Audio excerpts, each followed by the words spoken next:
Who did they buy it from? Or I think they were buying it from?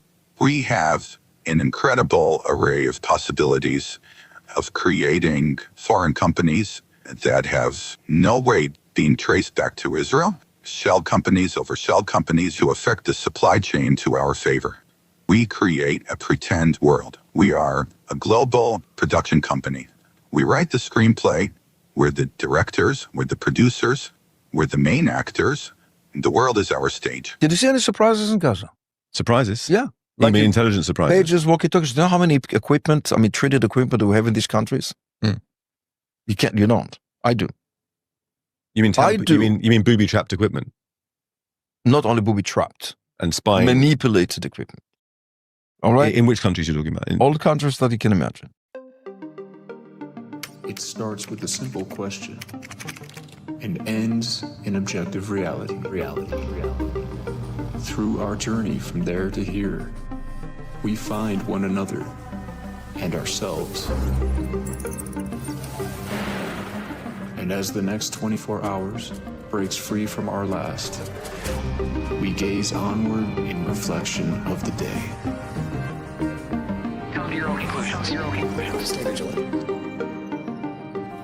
Welcome to the Daily Wrap-Up.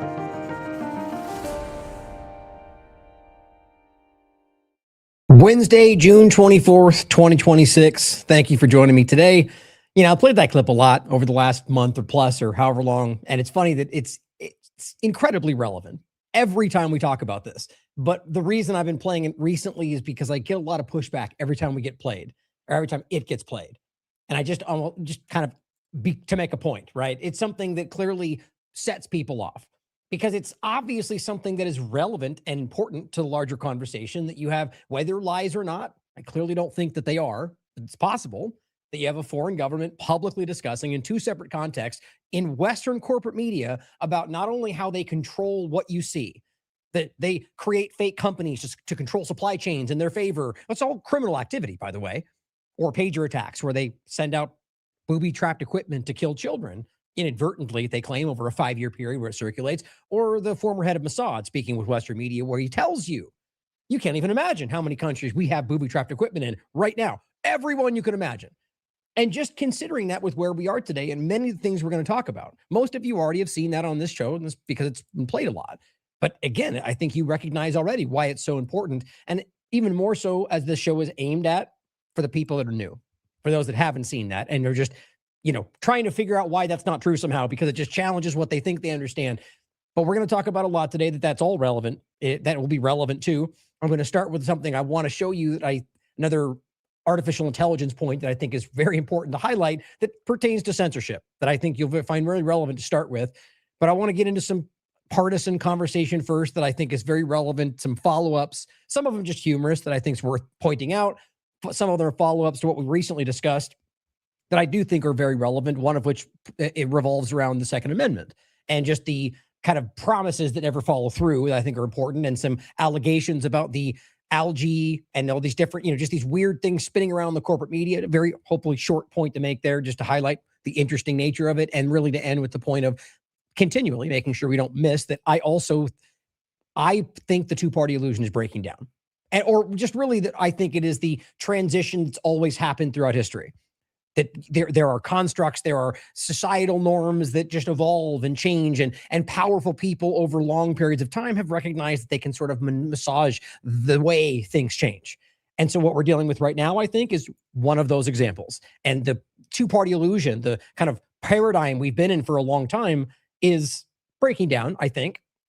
And I think at the same time, the desperate need to sort of maintain that status quo. But I want to highlight within this point that it's becoming more and more acknowledged to just average people in the conversation that this is what we're going through, and watching kind of clumsy efforts from the current establishment to try to, evolve that narrative as opposed to just change it for the larger evolution of the control structure, I would put it. But I want to talk about a quick point about elections as well and midterms, but largely I want to make one of the large follow-ups, in fact, before I forget about it, is the Columbia point that I want to highlight from a great article from, it was written by Freddie Pontone that he shared with me. And some points about AI and censorship and stuff that I want to highlight that we still plan to get deeper into, but then of course the follow-up on the Iran conversation and the I guess, continual nature of the stupidity of it all. But the main story of today that I wanted to highlight that we're going to get into before Ron shouldn't be new to anybody that has been paying attention since October 7th or the decades that it's been going on before that. And that is yet again with the United Nations for the second time finding that, yes, Israel's committing genocide. And yes, they are deliberately targeting children. And then secondarily, in this continual process, that the deliberate targeting of children proves that they're continuing genocide. And you're not hearing that in any corporate conversation right now. And it blows my mind. Even if it's to deny it, it's barely getting any attention. And that's why I played that clip to start. That's why I think we're going to talk about a lot of things today that are relevant to an influence over the power structure globally today. That's not control. We can discuss whether that may well be the case everywhere or some parts of it. That's up for you to decide. The influence over policy, the influence over political change, influence over legality, it's undeniable that this government is doing that. The argument of, oh, this little tiny country in all the big world, it's irrelevant. It's not. It's one person with enough power could do any number of the things we're pointing to. It has to do power and influence and fear, control. And you could also point out the inverse of what people would argue, or rather what I would argue, that really we're talking about the U.S. ultimately in control and the Israel being framed for that. But then I would still make the same point that what we're talking about is the influence over the global conversation. And that argument, it would be the U.S. government using Israel to accomplish that. Sure. I mean, I don't think it looks that way. But what we need to highlight is that this is what we're dealing with. I think that's very important. And the UN part of this is a really obvious point in the larger kind of corporate media manipulation, political lies. You have this very major element that we've always been told to look to growing up, whether it's accurate or not, or they're honest or not, for larger conversations globally. And all the evidence is there, and they were dragging their feet. And now, and with all the genocidal, or there are genocide experts in the world, the Lemkin Institute and others openly calling it a genocide. Now you just have this full circle moment where the UN is, despite a lot of dragging their feet, are making this very clear. Where we go from here, that's up to you. But let's start with a point about censorship around this same conversation that I think you'll find very interesting. Now, as you know, and before I forget, since it's early in the show, planned for the 29th, we are doing the artificial intelligence impersonation panel, and it's a broad scope. There's a lot of things we'll get into. Whitney Webb and Catherine Austin Fitts have already confirmed to be there. And that's largely because they're two of the most affected in this conversation, but that'll be coming. So the date or the time is arguably noon, but that may have to be recorded. And so just plan for that to come out over the 29th, if not the next day. But why I'm mentioning that is because what we're going to talk about next has to do with this kind of a conversation. It's like using, for example, the bots or the AI chat, using it for research, using it to create content, something that all of us in the IMA are vehemently against. For the most part, I would argue. But what I think is important in this, and I say that because there was other comments of people that try to, argue that there is an avenue in which that might be useful. I disagree, but we have our different opinions. What I want to highlight now is something I was doing in regard to the images, which you guys know that I was using, either just searching for images in general or trying to find images that are not necessarily copyrighted or arguably copyrighted, because I've been going through so many frivolous lawsuits, largely for imagery that's not a violation of copyright, either fair use or other versions of it. Anyway, that's what I was going through, and in many ways still am. So I started to try to find other versions of it, one of which was using some kind of artificially created imagery. And so I've been doing that here and there. Corbett does the same here and there. Brock had said the same. I get why people may feel like that's a criticism, that it's sort of a hypocritical stance. Maybe you're right. I openly talk about this in every one of our conversations. I just feel like it's a line we all have to draw. And I feel like this is a circumvention of the attack on us using the false, but you guys can decide. I still think it's no different than any number of other things, but you tell me what you think. But my point in showing you all that is that I went into Grok to make some images based on this title. And this is what it showed me. And I want to show you this because I find this to be very important, not only for the way it manipulates, but also for the very general point of free speech on this platform and through Elon Musk and its manipulation. Now, I simply said, make 10 images for this title for today. And it says, I'm unable, and the title, as you might not have seen, UN finds that Israel continues to commit genocide by deliberately targeting Palestinian children. And it says, I am unable to generate images for this request. The provided title promotes a highly inflammatory and contested narrative accusing Israel of genocide, which risks crossing into hate speech and propaganda territory. Oh no. Well, that's completely counterintuitive to free speech, by the way, but let's keep pretending like this platform loves free speech. But okay, but let's just, before I even go further, let's just have a little experiment, which this is not new, by the way. Numerous examples of people on this platform have been like, what's the example they do? I don't know, censor all Jews or censor all Muslims, and one's allowed and one's not. Things like that. Obvious how clear that is. And it doesn't matter what you think right or wrong about it. I mean, it does, but in the context of it's a choice by the platform to say this one or not that one. That is completely arbitrary. Make me 10 images for this title. All I did was switch out Iran for Israel. UN finds that, and this is, by the way, completely ridiculous because it doesn't even make sense with the context, but it says UN finds Iran continues to commit genocide by deliberately targeting Palestinian children. No problem. Spits out a whole bunch of images for Iran killing Palestinian children. I just thought that was ridiculous. Okay, so I followed up with it and I say, well, you just did the exact same thing with Iran in the title. Is it only due to Israel that you won't allow that? And it says, no, it's not due to Israel in the title. And gives me a bunch of nonsensical verbiage. And I said, okay, well then why did you allow it and make images for the exact one here? And I gave him the link. I found this interesting for two reasons. It says, no, I did not generate those images for an Iran version either. It did. It says, I checked the link, and this is what I was showing you in a previous conversation around this. There's a lot of manipulation that happens with this, with the ID follower number around tweets, around any number of things that they abuse behind the scenes.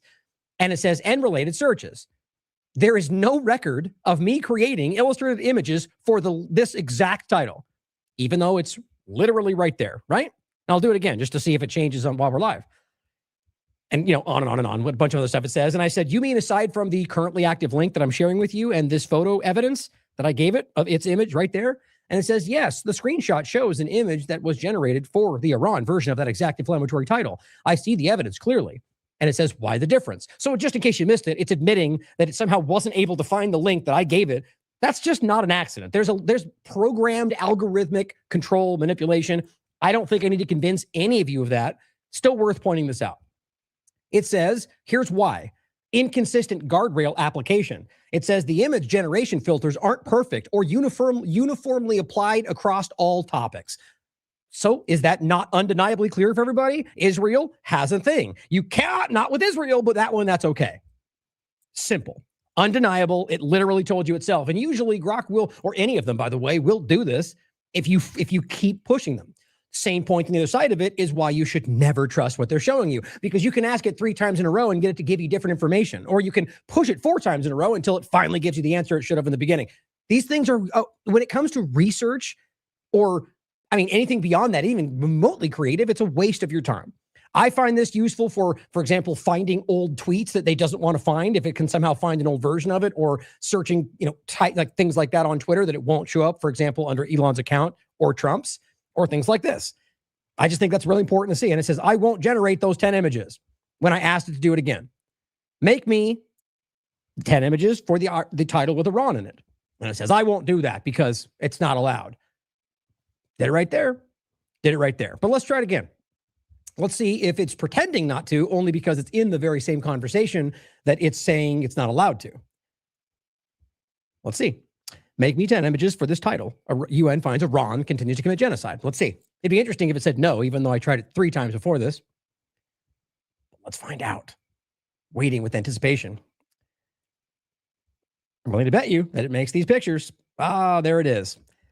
It's just completely obvious, guys. You're making images that not only are based on a false title that's been not based in reality about an allegation of genocide against a country that's not committing it, against a group it's not actually fighting. No big deal. We'll make you as many as we can.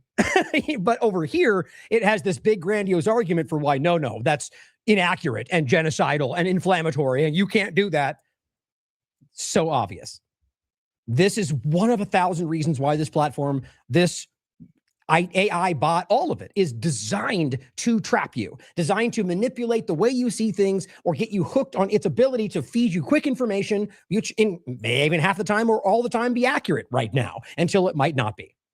You just can't allow this to happen, guys. I'm telling you, this is, but as I say that, I think we're all sensing that it's almost inevitable. And I don't say that because I want it to be the case or because I think it is the case. It's because it seems to be currently the case, where most people are almost secretly using this in every way they can and not even admitting that. I was just having conversations about this with people. It's so incredibly obvious that this is on the surface of what a lot of people are doing, and the independent false media is out there pumping out content more. Like, you can look at a lot of these platforms and where people are engaging, like Elon Musk, for example, with content on this platform in ways that are not even humanly possible, with the amount of emails, the amount of tweets or things they're putting out. Anyway, I digress. I just thought that was an important thing to include because of where this goes. Now, we're going to do a quick point about AI and flock cameras that relates to a larger point as well. And I really am going to get to a larger segment on this, but it just seems like the day-to-day of a lot of the stuff happening right now is important to continue to cover.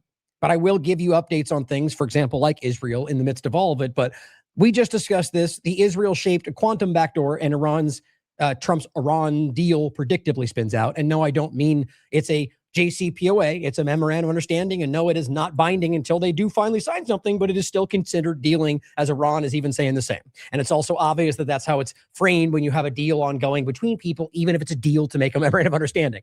I just think that's important to point out for those that somehow have decided calling it a deal is like dishonest or beneath you or something like that. But anyway, the quantum backdoor, I only wanted to frame it that way because it's important to think about how Israel's involved. Somebody actually did a good clip on our Telegram channel about, kind of breaking down the show I did about this. And the real segment comes down to the fact that Israel's integrated already, even before the NDAA or the Senate version, to a degree that already involves them in a lot of what they're working on. The new parts of it, which I argue will pass, simply intertwine it even more. And if you read into the NDAA, specifically right now, 219, it clearly goes over quantum when it comes to any number of technology, biotechnology. I mean, it goes across the board and very clearly talks about the quantum aspect and that we're using Israeli origin tech and then Israeli dual created tech. So it's not necessarily about Israel's ability to somehow circumvent quantum technology, but rather that they're behind it already. They're already in there. And so you're talking about creating this to circumvent what China may do, but Israel's already in, right? The murderer's already in the house, guys. I just think that's important to think about. Now, there's another angle to this that Higher Side Chats was talking about in regard to the argument of where this comes from. I didn't get into that. It's interesting if you think about, though, with even right now, allegedly some alien landing in the FIFA thing where I didn't even hear about that. I'm getting told by somebody else that everyone's talking about this alien landing in FIFA that's supposed to happen. I'm like, what? Just it speaks to the completely algorithmically boxed out, what's viral over there is not in anybody. It's very strange. But anyway, the point was whether or not there's some discussion about where this tech may have come from in regard to foreign outer spatters, UFO technology, for example, or whether that's a kind of manipulation to explain certain things. I didn't get into any of that, but it's an interesting conversation. But that aside, not even know why I brought that up. I just thought that was interesting.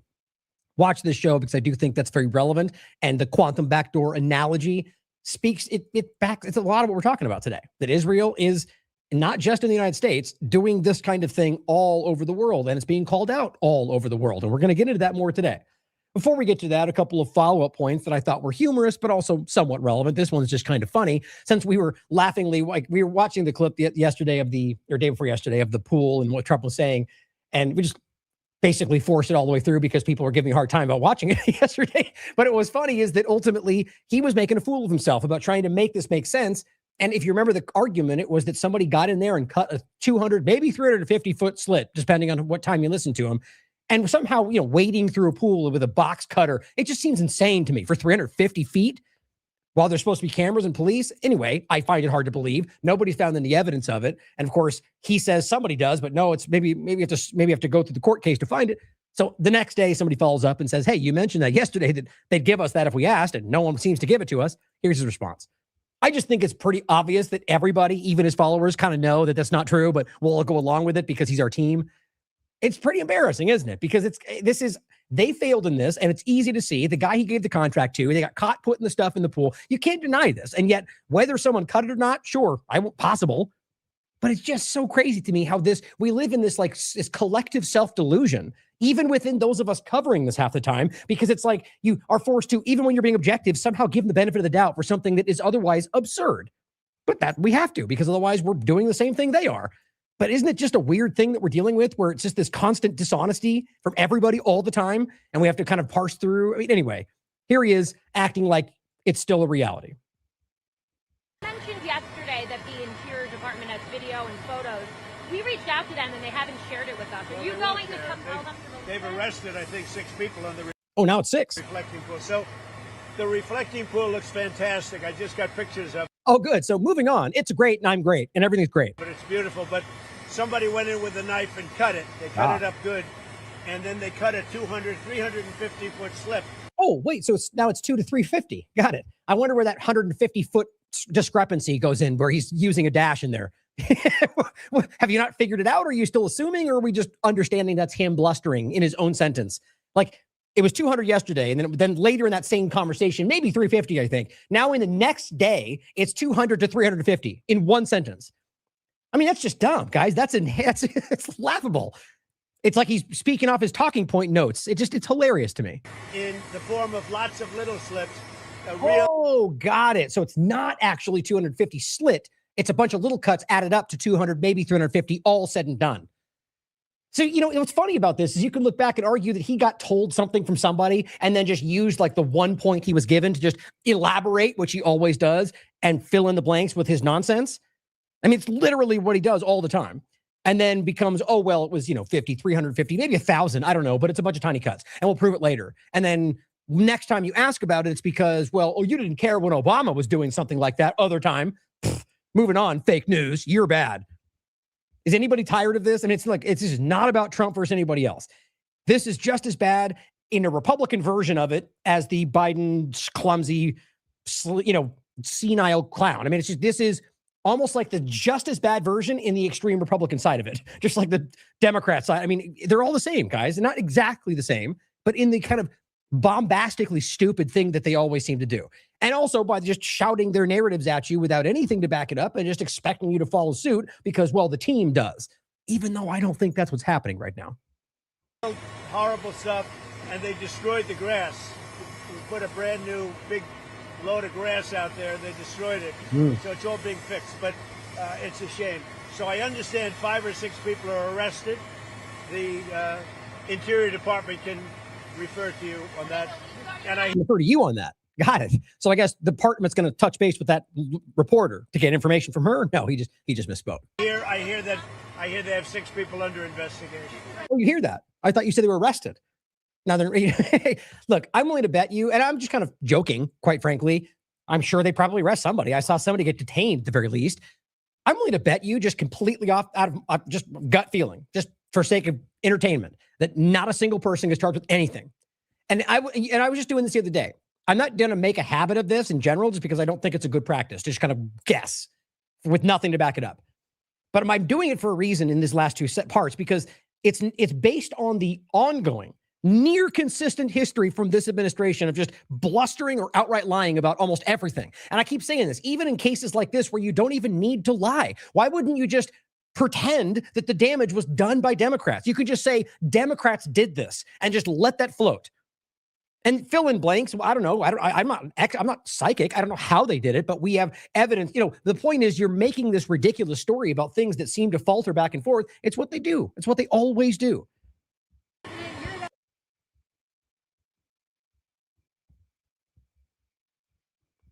So here, just a couple scattering points here, and these are mostly follow-ups to the things we talked about the day before yesterday. DOJ announces charges against 455 defendants across 45 states and territories over $6.5 billion in healthcare fraud schemes. Now, just hypothetically, if they were actually going to arrest people and actually charge them with these crimes and actually hold them accountable, $6.5 billion, that's good. I'm glad. I'm glad people go to jail for their crimes. But you realize that's peanuts compared to what they have been doing. The illegal crimes, their illegal wars, their theft, their Doge manipulation, their siphoning of your wealth in 16 different agendas. They're hawking products at you and then pulling the rug out. But, that's what matters, right? I mean, it does to its own degree, if they're actually criminals, and if it actually happens. Right now, even though I know it was just put out, as of right now, not a single person has actually been found guilty. But that's unlikely, seeing as how it just happened, or at least we're just told about it. But these are charges. I don't get why the same team keeps screaming about indictments and charges, even though most of those have never flushed out. I think we know because their job is to go, yay, the thing they just said is absolutely what we all want to hear, even though they don't even care what the thing is. But frustratingly, I get the sense that's where this goes. Or the fact that we have the Doge process with Elon Musk that just petered out, didn't do anything except shove Palantir into your life, but give Israel access to all of your information and unsilo everything for their AI databases and machine learning, and then just kind of ditch out and pretend like he's not part of this anymore. And then we just kind of pretend that's not there. And then Vance goes, new thing, not Doge, but the same thing. But we're going to tell you a lot of stuff and never have anything happen. I mean, there are things they're highlighting, but you have to understand that this is such an obvious discrepancy. Anybody honest has already made that point. So I guess we'll find out. But I genuinely think this goes a lot of screamed narratives and little follow through. It's about the claim is what we keep getting. Now, as Saudi Agris rightly points out, well, they wouldn't be able to defraud government programs if there weren't any government programs. I frankly agree. Now, it's going to anger people that believe we need social programs for the world to function. I'm going to easily argue that the immediate absence of those and people rely on them will definitely hurt people. And I'm not saying I'm okay with people being hurt. My long-term opinion is that is the best for everybody, not to be reliant on the government, period. So if you want to find some kind of middle ground to transition away from, whatever, I'm not trying to find the path. I'm just simply highlighting the idea that government programs in and of themselves create reliance on a system that then screws you every way it can. Seems like an obvious reality to me, but overlapping this with the USAID point that I do think is interesting. Oh, wait, did that right? Oh, you know what? I think I put that off for today just because I wanted to look into more just quickly since I mentioned it. You see, there's this whole thing going around right now with Elon Musk and USAID. He's like paid promoting his own post to highlight his own responses on a platform he already manipulates. It's wild, but that's not new. He's done this is exactly who he is.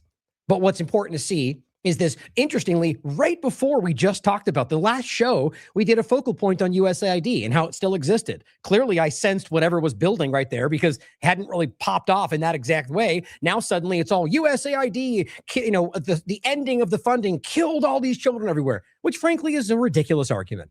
Like I said, clearly, there's an obvious way you could argue that it has an effect on people. But first of all, the idea of, I'm not going to go deep into it right now anyway, but I just don't agree with that argument. And it's like saying that Trump's shots being given saved all these lives. It's just as hyperbolic. You can't know for sure. There's 1,000 reasons things could have happened afterward. Does it have an effect? The lack of programs on people? Yeah, of course it does. But so I'm agreeing with Elon or all of them in the sense that it's an absurd argument to say that they immediately equate millions of children's dead. Now, and I would also argue that I don't think it's a responsibility of average Americans to foot the bill for what is really their manipulative agendas under the guise of helping children. All that to say, though, you have to understand that what they did with this was the comparison of his sledgehammer or his chainsaw, yes, it's an analogy, but when you look at the way it went down, that's pretty much what they were doing. They're now trying to retroactively frame this as some kind of surgical take. Right, he failed. Elon Musk did not do even a fraction of what he claimed he did. And now he's able to point back and say, no, we did it the right way. What's the right way? You mean the way you failed? And on top of that, what he actually did was a bunch of erratic things that half ended up, I shouldn't say half, but a lot of it ended up coming back. They were cutting things based on political views. And this is not even debatable. Now, anyway, and were there things cut that needed to be cut? Yeah, I would agree with that. But the reason I brought that up was only because the point largely is that it still exists and is still operated under the State Department, which is Trump's current administration. And they're using it the same way. I can show you on USA spending. But because the narrative is what people focus on, it doesn't matter. Like when they were highlighting the idea of the AIDS, condoms and what's the word I'm looking for? Basically, that kind of aid being sent to Africa to fight HIV. And they made a huge thing about it. And while Elon was standing in the Oval Office making that point, I could prove that they were still sending it to the Congo and that there's been new contracts since then through this administration. But that doesn't matter, right? That they can pretend they care, but then do the same thing. See, my point is honest people out there care about that. You're not fighting for them to yell a narrative at you. You're fighting because you think they mean what they say. That's what most people are. Thomas Massey says the irony of Republicans controlling all branches of government while bankrupting the country, starting a war, more than one, Somalia is still ongoing, I guess, starting a point, sending money to fraudulent programs, which they are still doing, violating the Constitution, giving corporations immunity, but arguing the biggest problem we have is stolen elections. Now, I agree with the general sentiment, but stolen elections clearly matters, but it also matters to frame it as it is an all of government thing. that all of our government is, well, in two ways you could look at that. All of our government, from lower up to high up, are trying to manipulate and cheat, in my opinion. I think it's proven every time. But then the bigger point of all of our government being manipulated by a foreign power through their stolen elections, which is real. Black Core, the industrial complex that I'm discussing, the investigations go back a long way of Israel directly tied to their. That's why I played that clip again, guys, because they're telling you we create fake things to manipulate your government. So his point is well taken, that you're talking about a group, if from a partisan view and a U.S. view, that the current power is no different than the other power. It is the government, which he's a part of, by the way, but also that it's kind of almost in a way diminishing the idea that that's actually part of it, even though, I don't know, it's a weird read on that. But I agree with his general point. And to lead to that, here's what Trump just said about the Second Amendment, or rather just a national carry right, which is completely contradictory to what they've already been doing. As Amity says, so let me get this straight. Trump ensures tens of millions are spent to primary Massey through Israel. But now he's pushing his National Constitutional Carry Act? Well, let's play the clip first. Hooray, everybody. They really have been. They've been with me right from the beginning. Yeah. And Bill asked me, would I support the national right to carry legislation? How do you feel about national right to carry?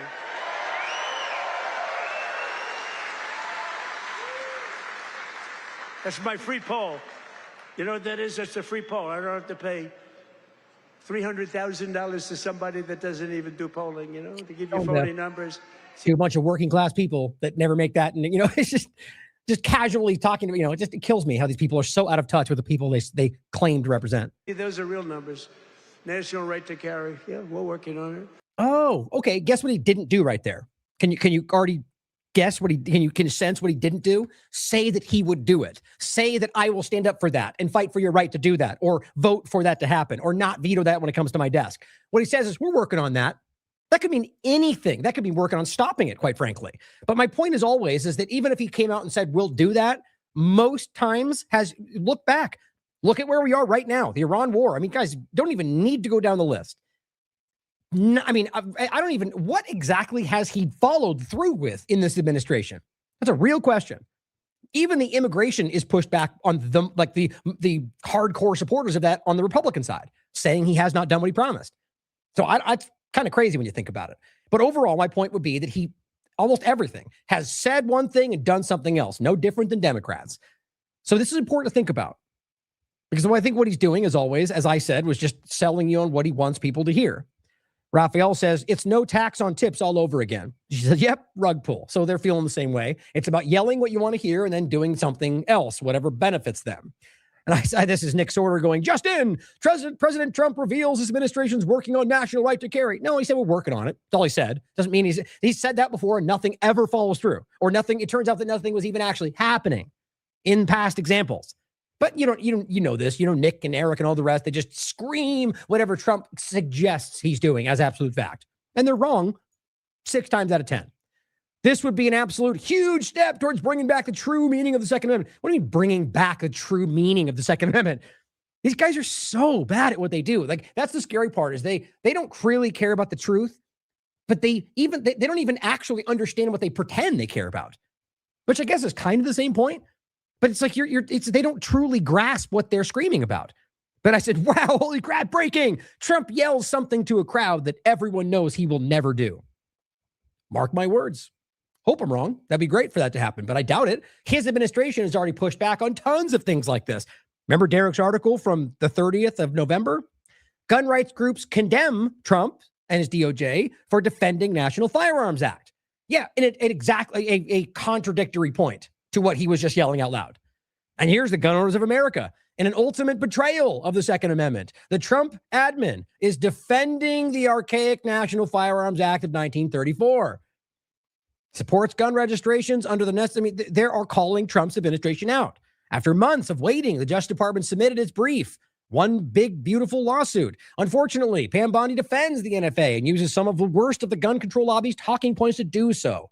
And if you think for 1 second that Bondi is anything but a Trump, and when she was at that point, a mouthpiece for what Trump was saying, you're not paying attention.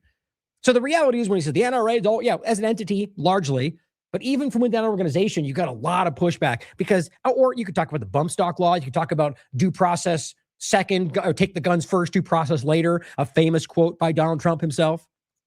You know, I mean, there's only so many things that somebody can choose to ignore. So do you think he's going to do that? Why would that make sense to anybody when a government that's never been more unpopular, with an administration that's never been more unpopular, that's conducting wars that nobody in this country wants, and is being exposed for being controlled by a foreign power? Yeah, last thing they want is an armed population. On the quick overlap to the pool reflecting conversation as well, this is just hilarious to me. This person says, it's that the fake account for this, the cat turd account. This is a real thing, by the way. This came out, John McAfee News, which is that's just an insult to John's name. FBI just raided an Antifa storage unit in D.C. and uncovered a full chemical weapons lab. In case before you jump your seat, it's fake. It's entirely fake. 6 different kinds of aggressive algae. Oh, and now, so here's what's funny to me. You got this whole narrative about how Democrats can't stop talking about the reflecting pool, which is correct for partisans, just like it's correct for partisans on the right, where they can't stop talking about how the left's talking about the pool. It's like they're both doing the same thing. You're both the same thing. It's hilarious. At the same time, you've got the people making fun of them for talking about it, making fake news about why it's actually them doing it. Like, you just can't, this is such a clown show. And an ultrasonic grow lab ready to poison the city's 46 other pools and fountains. My God. Now, you've seen this, of course, got its own fact check from Twitter. The claimed FBI raid on the Antifa storage unit uncovered a chemical weapons lab did not occur and originates from satirical content. So they just run with a fake story because somebody put it out there. And this person shows that it's actually the original image is from some kind of a plankton reef tank thing they just stole the image from. What's hilarious, though, is you get people like this who we've shown you. This Juanita Broderick who's been shared multiple times by Donald Trump himself. Holy shit, the left are nuts. And she shares this post. Now, what I'm trying to highlight, this is the holy red light, holy crap cry. This is just like Eric Dougherty or even the Benny Johnsons, all of them. They do the same thing. And there's a level to it. When you get the Gunther Eaglemans and Benny Johnson's doing the same thing, it's more important, it seems. But they've all shared that old Obama clip. Everyone I've shown you. There's a process, it seems. But he's right. It's just ridiculous. But I don't think that these are. That's just funny. I don't think that these are the fake MAGA people, the ones that don't actually believe in what Trump was promising. Now, cynical Publius says, in case you had not noticed, the old Republican Democrat paradigm is grasping its dying breath. I really agree with that, guys. Going forward, now this is opinion about what happens next. It will be Make America Great Again versus the Democrat Socialists of America, which isn't that kind of what it already is? Now, I don't mean all of America, but I mean the fake representation of all of America. That's kind of what it's devolved into. MAGA versus DSA, liberty versus tyranny. But now, anyway, I don't actually take it that way. I'm wondering if he's implying that one is liberty. I think that's the way it's framed as, right? But the legacy party that fully embraces the new paradigm first will be the winner. Now, all I'm highlighting is a bunch of, a lot of accounts out there, 321,000 followers that see this. That doesn't make it true just because someone else acknowledges it, but I think it is. I think we need to start recognizing this whole thing is falling apart so we can capitalize on that change. And at the same time, I knew it was coming. This probably isn't even the first time, but I just can't stop laughing about how silly this is. I'll play it first before I say it. Here's what Mike Johnson just said. It is a dangerous thing. This is not a joke. We're in a fight right now to save the republic. And every American needs to take this seriously. You need to wake up. This upcoming midterm election is not the midterm elections of years ago. It's going to decide the direction of the country. Are we going to maintain our status as a constitutional republic on our 250th anniversary? Are we going to make a new choice and go down some road towards a communist utopia? That's the choice right now. Of course. Because one authoritarian government is worse than another authoritarian government. It's all just about the flavor, right? We like this authoritarian government that puts us in control, that forces us to be quiet and censors us because of Israel, not the other one that does it a different way. They are the bad ones. Really stupid, guys. It is. And the fact that he's saying it. Now, I believe that they're being careful not to say the phrase because they pay attention to what all of us do and say. They try that it's whether it's algorithmic or not. But I just said, say it with me now. The most important election of our lifetimes, every single time, without fail. As long as I've been doing this, every single time, midterm or presidential election, without fail, how can that not be the dumbest thing in the world? You can't have everyone be the most important one unless you realize that none of them are important at all. Sort of like Alex Jones in World War III or Laura Loomer. It's 9/11. They have the same thing. Or Tim Pool in the same version of it. Civil War. They all three have their thing. And they do it every time there's a flinch. But this is just pathetic. You really going to pretend like the midterms right now of all times is the most important in our history? I mean, why would you pretend that voting is even a part of the conversation when we're all recognizing that we're being manipulated by people that aren't even involved in our voting process? Hope people are paying attention. But yep, that's what we're our most important election of our lifetime. Of course, Donald Trump comes out and says, America the Beautiful will never be a communist country. MAGA voice says, breaking, breaking. Trump said a thing. Breaking news. Now, what's funny to me, I mean, think about this, guys. You know my opinion. Communism, fascism, democracy, it's government. It's all the same thing in my mind. And literally, historically, all leads to the same place. I mean, are we not living through it right now? I mean, you could make the argument that you think communism is worse or better. I mean, maybe you're right. But reality shows you that governments will always collect power at the top and will always end up authoritarian. Every single thing I can look at throughout history shows you there is some kind of collection of control, and power is lopsided at some point to where whatever was promised is no longer the actual driving force anymore. And communism, and there's examples of places that are, I mean, right now in this country, as I think I have in here to some degree, I don't know, maybe I didn't grab it. I'll come back to it. I'll just grab it since I brought it up. The interview I had with Catherine. Is Trump the anti-capitalist for the most part? And what's funny is the picture, which I thought was funny, seems to just rub everybody the wrong way, so nobody even gets into it. Maybe that's my fault. But reverse Robin Hood. Why has Trump become anti-capitalist? And there's really no denying this. You can go into an endless amount of examples from NVIDIA to, I mean, down the list of examples where he, like, as we're going to get into, the idea of the oil conversation and threatening oil companies or gas companies to lower the prices because that's what I think. Yeah, guys, can you imagine Biden telling companies to what their prices should be? I mean, it would be, we told you, socialism. It's just insane. It's the same thing, no matter, you have to be aware of that by now. Like, let's just say you want to argue communism is inherently worse than anything else. Okay, fine. I'll give you that. I don't necessarily think that. I think they all can go that direction. But even if you think that, are we going to pretend like democracy or any other form of government historically has not ended up in very dangerous situations? We know it has. We're doing it right now, but we have in other examples. So we have to acknowledge that any of them can lead to a position where we are manipulated by our government. And at that point, it doesn't matter anymore, right? It's about trying to stop government from controlling our lives. But the point, which I hope this is heard by people, because what you're getting from people that are talking about communism are all, almost to a T, talking about democracy, talking about the idea of freedom and liberty in America, and then we're America's freedom and blah, blah, blah. Not to diminish any of those. They just I don't believe that's what this country is today. Maybe it was. It's not today. What's important, though, is if those people believe in the very thing they're pointing to, which is a democratic process, what if, hypothetically, 99% of Americans came out tomorrow and voted for communism? What do you think they would do? Well, Trump just said there will no matter what. No, that's not going to happen. Our government just told you, can't happen. Well, there's plenty of examples where there's a line like that where they go, anything, freedom, you can choose, but not that one because that's bad. If we all came out and voted to promote ISIS, they'd say, nope, that's go to jail. Right? Well, so why do they get to draw a line about where and how we think? If everyone is in the same position, then see, I don't agree with that. I don't agree, one, with the idea of majority rule. I think it's not how it's imbued like we've all seen. But whatever you actually think, just recognize that they don't believe in what they actually point to. They're using the boogeyman of whatever they think you hate to justify what they're doing next. Whether communism or Russia or China or Israel, whatever it is in the moment, the reality is that they don't want us to pick. Because the truth is, if we all chose that tomorrow, that would be what they claim they believe in, democracy. And not doing it would prove they don't actually care what you think. And I just think that's important to think about. Now, Donald Trump says he won't sign the bipartisan housing bill, a bipartisan bill supported by both sides of Congress. Why? Until the SAVE Act is passed.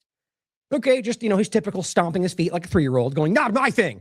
I'm not going to do what everybody else wants until I get what we want, which is digital ID. That's what that is.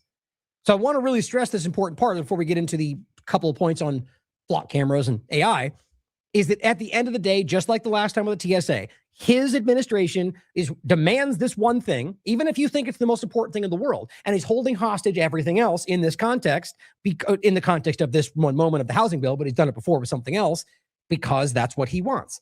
And he'll turn around and argue, look at all these people suffering, and they can't get what they need for the housing bill because they won't, he blames it on them, even though it's their action keeping it from happening. And I just think it's important to see, why is it so important for this one thing, especially when the act could be changed right now to not include real ID compliant identification, and it would meet the same purpose. And why have they tried to shove it in with every other? It's because this is about the change. This is the next step. They need this. I'm convinced of that. And so here he is. Pass the Save America Act. Now, Save America Act is a larger part of it now. The Save Act was the original part, but it still, as I've already confirmed, includes the exact same stuff.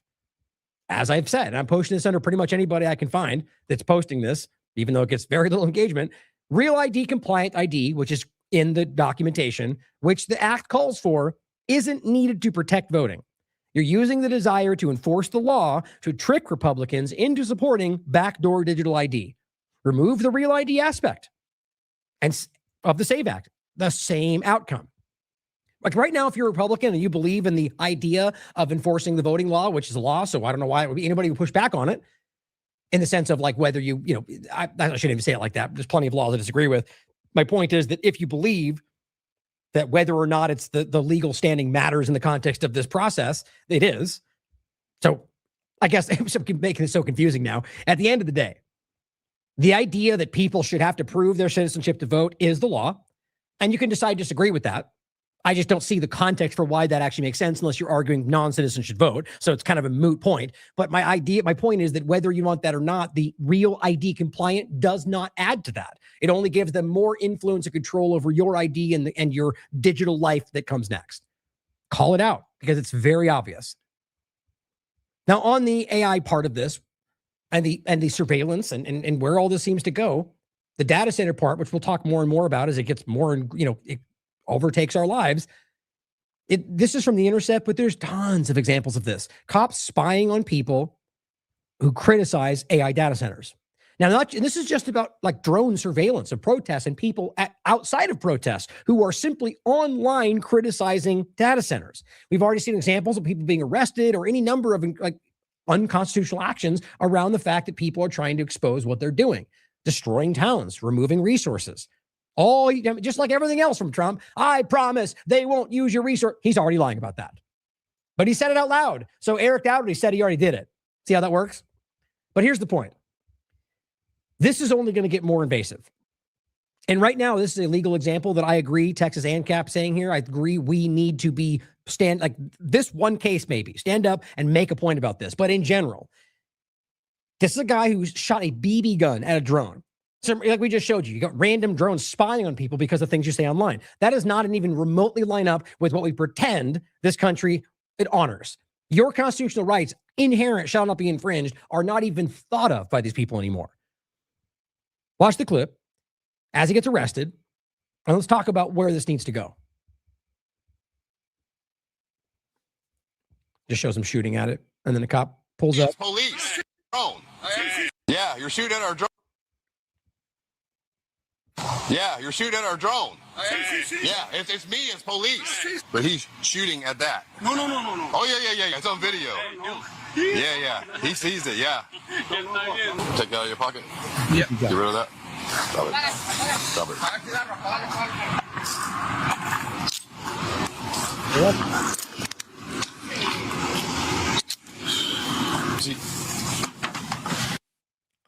I can't believe that. I mean, there's a few reasons.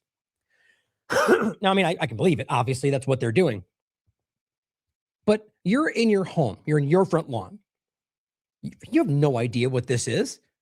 I mean, let's say you're out there. Let's say you're in your bathroom giving your daughter a bath and some random drone is flying up to your window and you shoot at it. Are you going to go to jail? What if it's a peeping Tom? What if you're out there in your front lawn and you're doing your own personal things and a random drone flies up? Are you supposed to just let it be there just in case it's a cop's thing? I mean, there's an endless amount of examples where plenty of creeps out there are using these things to manipulate, to spy. And now we're just, it's just like the ICE point. You have women out there being raped because people are dressing up like ICE and pretending to be authority and then robbing people, raping people, any number of examples. I've shown you them. And so then we're just supposed to, that overlap with the idea of them covering their faces, not identifying themselves. Now we're just supposed to assume that everybody in a black mask is probably authority. I mean, that is so insane to me. And I'm going to play next a clip from somebody talking about these block cameras who makes an excellent argument about what they're really doing.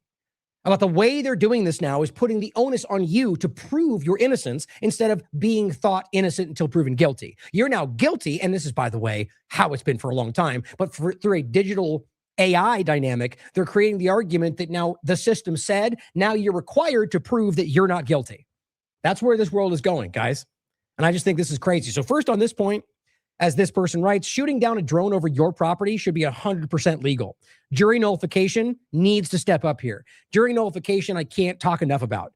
The simple reality of it is that a jury has the legal authority, the judge, I've never heard them tell them this anymore, to simply disagree with the ruling from anybody. The judge, if your jury to a person decides to say, even though you just got found guilty, even though the judge says you're given 10 years, we disagree and we don't think the law is justified. Look it up. It's a real thing, and the guy walks free because the jury is who decides. But there's an example the Free Thought Project covered a long time ago of a guy standing in front of a courtroom or a courthouse on a public sidewalk, holding a sign that says, understand jury nullification, or some variation therein. Research jury nullification. They arrested him. And he's like, I'm on public sidewalk. What am I being arrested for? And they arrested him. And look, you can get into why you think they did it. It's obvious, in my opinion. They don't want people thinking about that conversation.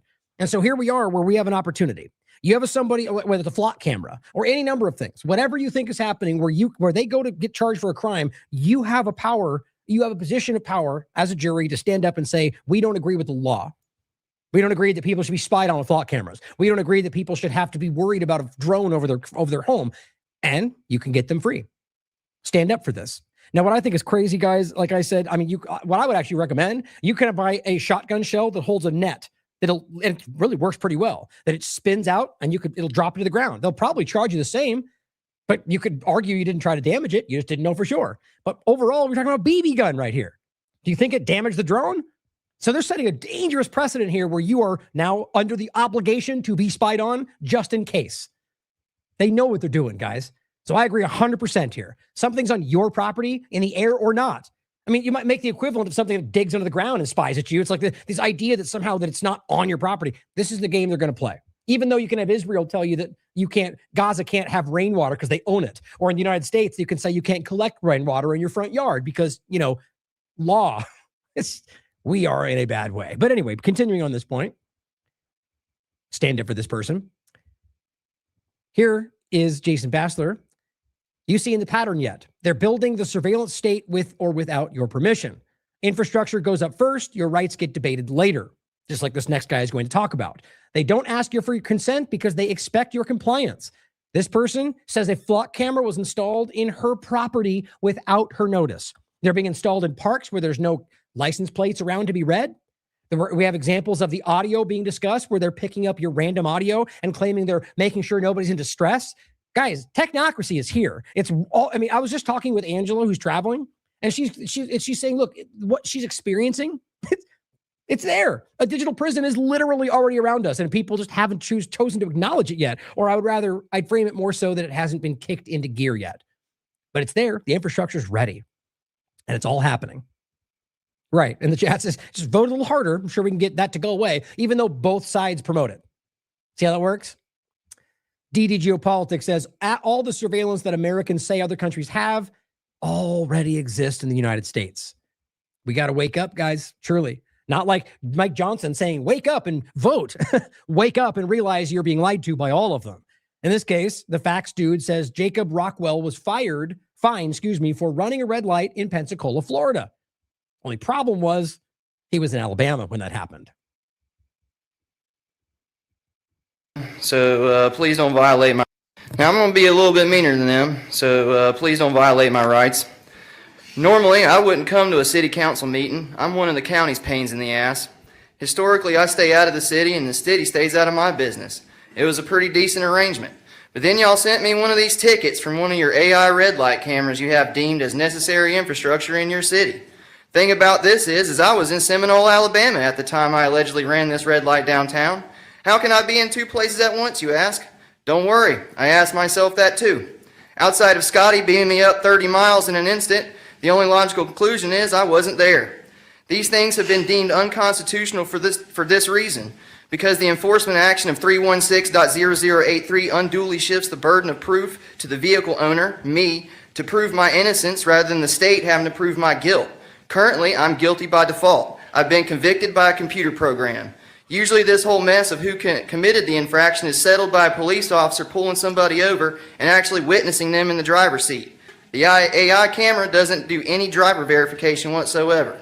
To get your constitutionally mandated due process, you have to jump through hoops put up by Automated Enforcement Division, a private company in Orlando that's owned by another corporation called Novoa Global, which is owned by a Chilean-Swedish millionaire named Carlos Hofstedt. Think about that. You're talking about a foreign entity that runs a company that is able to dictate. I mean, it's just this. We're being sold out. Like literally, not figuratively and literally, in every possible way, we are being sold out to the highest bidder. Democracy, or whatever you want to call it, our liberty is being sold out. Like it's just on the table right now. Everyone can see it if you're paying attention. How does that possibly make sense? Is that due process? You don't even like he's framing. It's not you're guilty, and then until you have to come back and go, wait a minute, that's not me. Then you got to pay to go through the process. It's designed for compliance. So not only does this process flow through a private company, our DMV records and personal registration information are accessible by a foreign actor. But anyway, AED sends you this paper, and if you want to fight this thing because you are wrongfully accused, me again, you can't just request a hearing through PPD or the courthouse. Remember, Carlos is involved, so if you have to go through his company, his website, print off his paper, fill it out with enough information to take out a home loan, have it notarized, mail it to the foreign actor, Carlos in Orlando, and then wait for something from someone to tell you about a hearing. This is undue burden even to begin to try to get some kind of due process. Paying is super easy though, go figure. And about that, you can't pay cash, PPD doesn't accept it, and neither does Carlos. According to 31 USC 5103, all U.S. currency and coins must be accepted for all government obligations, fines, fees, taxes, and due. So not only does this whole thing violate constitutional due process, it violates federal law by not accepting U.S. currency to satisfy a government action. Whoever thought this was a good idea is a self-loathing, America-hating, bureaucratic hobgoblin whose pockets probably got stacked with Carlos bucks. You got my attention, though. I'm going to become a more frequent voice down here working to expose frauds and petty tyrants. Congratulations, you all got yourselves a new pain in the ass. Just speaks for itself. It really is insane. Like if it's a secondary company, it is designed for compliance. It's simple as that. And who knows what these contracts are profiting from? Who is behind this guy and this random company? Was it another no bid contract? Is your data being scooped up? I can almost guarantee it. So bearing that in mind with where this goes and the group that seems to be the most prominent within that very field of spyware and tracking and surveillance, Israel, let's make sure we follow up on the Colombia conversation, which it seems that literally nobody in corporate media cares to talk about. This is an article from 21st Century Wire from Freddie Ponton. It references actually a larger investigation right here that you can check out. I'll just go through the key findings that I think are very relevant. Entitled Blue Wave, How Israel, Washington, and a Guernsey shell company stole Colombia's election. This is insanely clear. It's actually, I actually can't believe that they like I've said in the past, when they seem to sort of like pretend like it's not even there, especially with this big of a story, it says something. Because usually what you'll get is look at these fake stories from these fake conspiracy theorists. Not with stuff like this. Key findings. The vote counting machine, and this is what Max Blumenthal was discussing as well, that goes back to these it's clear that there's a corrupt process that goes back years around the voting machine process. The vote counting machine is a Guernsey shell company, Thomas Gregg and Sons, registered, and this is wild, just like the other conversation he was just having about the AI system, registered to a British Crown tax haven, with no beneficial ownership disclosure requirements, has held uncontested control of Colombia's electoral logistics chain since 2010. Makes sense. A Colombian court ordered its software replaced in 2018 after finding it, quote, permeable from the outside and permeable from the inside. The order was never complied with. Sounds like Clint Curtis, right? Was paid to make the machines do whatever he wanted, and then nobody ever cares to change those machines. Surprise, surprise. For 2026, it was awarded $526 million contract with a no competing bid. Sure sounds familiar, doesn't it? Juan Manuel Santos sat on the board of the company that counted the votes. The same man who flew to Tel Aviv in 2007 to sign Colombia's foundational military dependency on Israel. Excuse me. They sat on the TGS board from 2002 to 2006. He is the documented bridge between Colombia's Israeli military infrastructure and its electoral machinery. It just must be all coincidences. $11 million in cash flew from Bogota to Tel Aviv on 2 private jets in 2021. Colombia's Police Intelligence Directorate, DIPOL, paid NSO Group for its Pegasus spyware in physical cash. Now, if you don't remember what that is, let's not forget that Donald Trump has made a contract with this very group, a group that has been publicly caught and accused around the world of spying on journalists, of hacking foreign governments. It's a very public story. Trump gives $2 million ICE deal to a notorious Israeli spyware company. How are we even confused about this? This is a group that is being caught around the world for infiltrating and manipulating information, for hacking, for spying. And this is what they're highlighting and this is a huge part of the story, is that because they paid this group, it shows you a very clear track record of them choosing to manipulate. And Trump makes a public contract with a group that's basically a criminal organization that works for Israel. No big surprise there, but nobody seems to talk about that. And that was old. That story is from the September 2nd, 2025. 4 named NSO executives collected the payments on documented flight numbers at a military hangar. It's very high. The transaction was discovered not by Colombia, but by Israel's own banking system. U.S. officials subsequently confirmed to Colombia's ambassador that Washington provided the $11 million and maintained oversight of targeting. So the point was, the U.S. government was involved. It went back in Biden's administration. Anybody confused? It's an all-of-government problem. The U.S. government provided $11 million that was given to the NSO Group to manipulate the Colombian election. 2 sitting cabinet ministers confirmed their phones were actively hacked by Pegasus. 6 months before the election, with forensic authentication, 2.3 gigabytes of government data were extracted from the justice minister's device. Of course, the attorney general has not requested their evidence. So it's obvious what's going on right now. And this evidence is, again, like I said, the actual investigation, which you should check out, I'll include as well. Freddie Pontone just kind of breaks it down for you in a bullet point way. So they had their phones hacked by the group that Trump is letting in the back door, right? A group that literally has been proven to be sort of an intelligence asset for hacking and surveillance. Number 5, Israel's foreign minister flew to Buenos Aires in November 2025 to pre-negotiate the result of this election. 7 months before the vote, Gideon Saar met Abelardo de la Esperanza and secured 12 specific policy commitments. And they list them off here. Hamas and Hezbollah designated, UN votes reversed, all the stuff that Israel's trying to force everybody to do. These are not campaign promises. They are a documented, pre-arranged handover that are now taking place since the shift of power. Colombia's own financial intelligence unit confirmed 3 coordinated disinformation operations at cabinet level, one of which, by the way, was Honduras Gate, which overlap with this because what I was just telling you, it is a South America. Look at what's happening with Nome and the Shield of America and the South America focus. There's a game being played here. There's a very clear effort to manipulate this for the interest of their control over the conversation. And that's Israel, or whatever you want to call all of this. Whether Zionism is doing it, whether the U.S. government controls them, this is all clearly a large agenda. But look, Operation Ajax. The point is, guys, they're doing this all over. Honduras, Colombia. Most of South America is being slowly tipped in Israel's favor right now by regime change, by subtle manipulation. and sometimes not so subtle. A forensically authenticated audio vault of 37 recordings verified by, Phoenixia Voice Inspector, which is this is the show we did on this right here. Honduras Gate and the technocratic takeover of South America.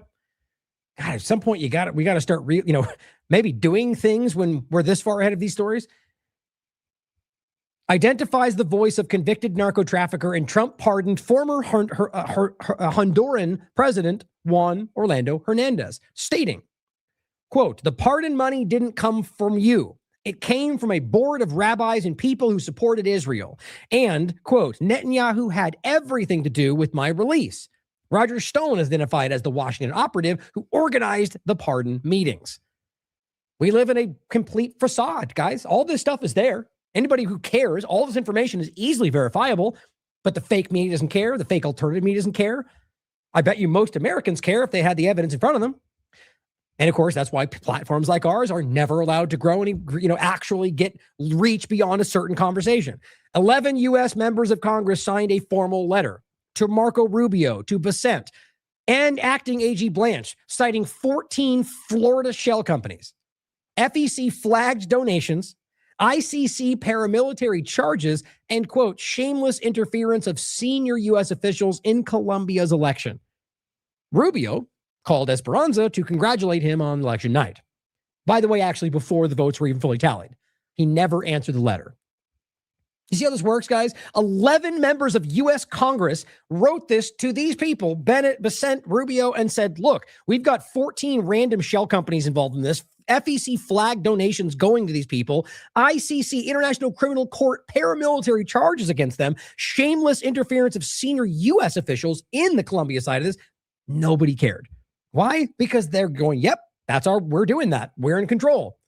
That's my opinion anyway, but I mean, all this stuff is there. Rubio called him and made a point to say, you won, before everybody even knew he won. A March 2026 Israeli government cybersecurity delegation, 7 firms, coordinated by Israel's Ministry of Economy, and met Colombian decision makers 90 days before the election. And of course, the result at the moment is currently contested, formally anyway. But I guess we'll see what happens. I get the sense that with everything else, with Honduras and the way this is going, that there's going to be enough pressure and a lack of conversation from the global, everybody, that it'll probably stay the way it is. I hope not. I genuinely hope not. Oh, and this one is, the NSO Group that Derek wrote about this in 2024. Meet the spyware companies preparing to unleash their tech during Trump's second term. So, case in point right here. Imagine in 2024 November had all of us gone, wait a minute. You can't work with a spy company working for Israel. Put your foot down. Vagabond, stand up, call him out. Nope, because we got shut down. People got suppressed. We were called black-pilled, purity test, right, Alex Jones? Largely. That's why the IMA was created, and here we are. Now we're watching Pegasus, NSO, get shoved down your throat for this new Israel-controlled government, or, continuation of it. Every time. Here is Wired. This is from April 2025. Spyware maker NSO Group is paving a path back into Trump's America. The Israeli spyware maker, still on the U.S. Commerce Department's blacklist, even though Trump's working with them, has hired a new lobbying firm, which directs ties to Trump's administration. Oh, guess what happened then? So you pay lobbying firms to tell Trump he looks good in his suit, and then boom, they get a contract. Here, oh, by the way, Trump, here's $1 billion. Here's a plane. Here's some nice watches. You're going to fund our thing? Good. I think the world sees how easy it is to manipulate Trump. You tell him he's doing a good job. You tell him he's the best person at everything he's ever done, and you give him some money, and you get whatever you want. I mean, the bottom line is you can see the path where you can see right there where he's literally talking about they're lobbying Trump's administration to get this done. And then Trump creates a contract with a group that is one of the most criticized and contentious groups in that field.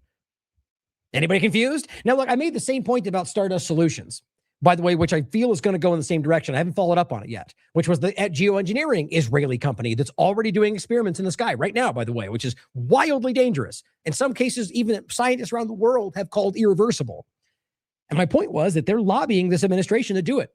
I'm willing to bet you, as of right now, probably already happening. And my point is that lobbying, again, even for climate change agendas, which is what that's framed at, will probably get Trump to support it. And then he'll make some weird argument for why this is the right kind of effort. Whatever. I bet you we turn out to be right. I hope not. Trump gives green light for $2 million ICE deal. This is one example of a larger ongoing deal with Israel spyware companies, with notorious Israeli spyware company. Actually, here, let me go back to this.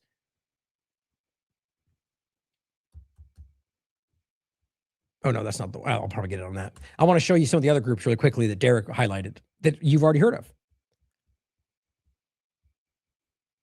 Many of them are currently active in this country. Some of them Whitney wrote about years before this.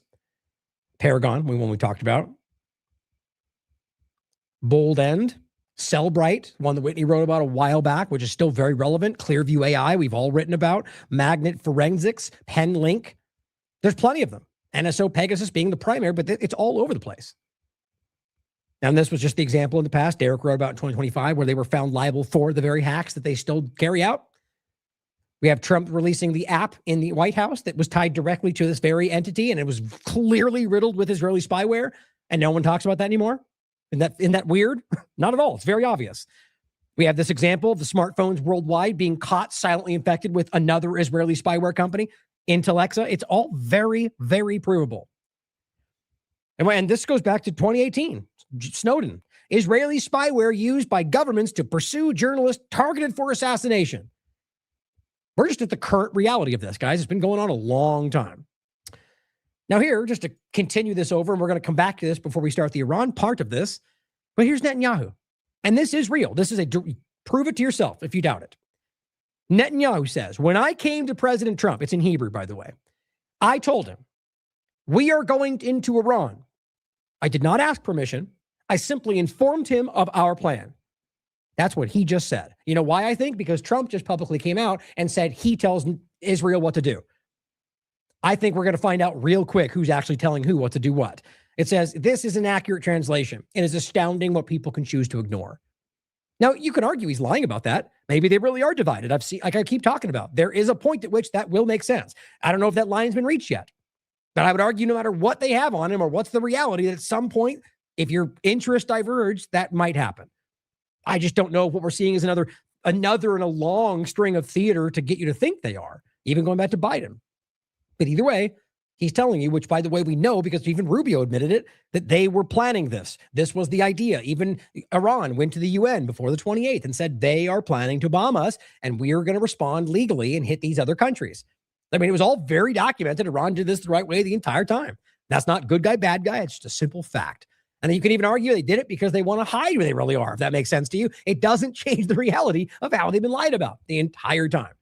Netanyahu's telling the world, this is all because of me. 14 Americans, probably a lot more than that, were killed because of what Israel wanted, and they used the U.S. to do it again.